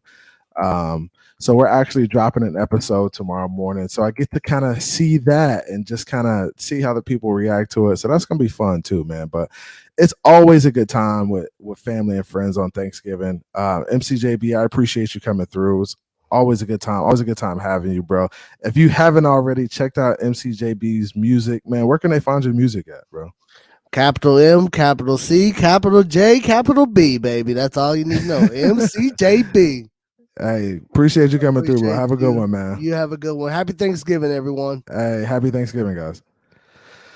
All right, so guys, it's Phins with CB83 signing out. I appreciate Stephen D giving me the opportunity to host with you guys and just kind of, share some thoughts in regards to what we had going on. It was a really good show, man. We had the opportunity to talk about a number of different things. Happy Thanksgiving to everybody out there from the Miami Sports Music family. We really appreciate everyone. Enjoy the time with family and friends. If you haven't already, subscribe, like the show, subscribe. The donations help, but we appreciate your support. Whatever you do to help us, we appreciate your support. Share it with friends and family. If you guys don't have nothing to do, crank up an episode of the Miami Sports Music channel while people are in the house, cooking and hanging out. So I appreciate everybody coming on. I appreciate all the guests, all the people who donated. Like, share, subscribe. We love you guys. Be good. And we're out this joint. Later.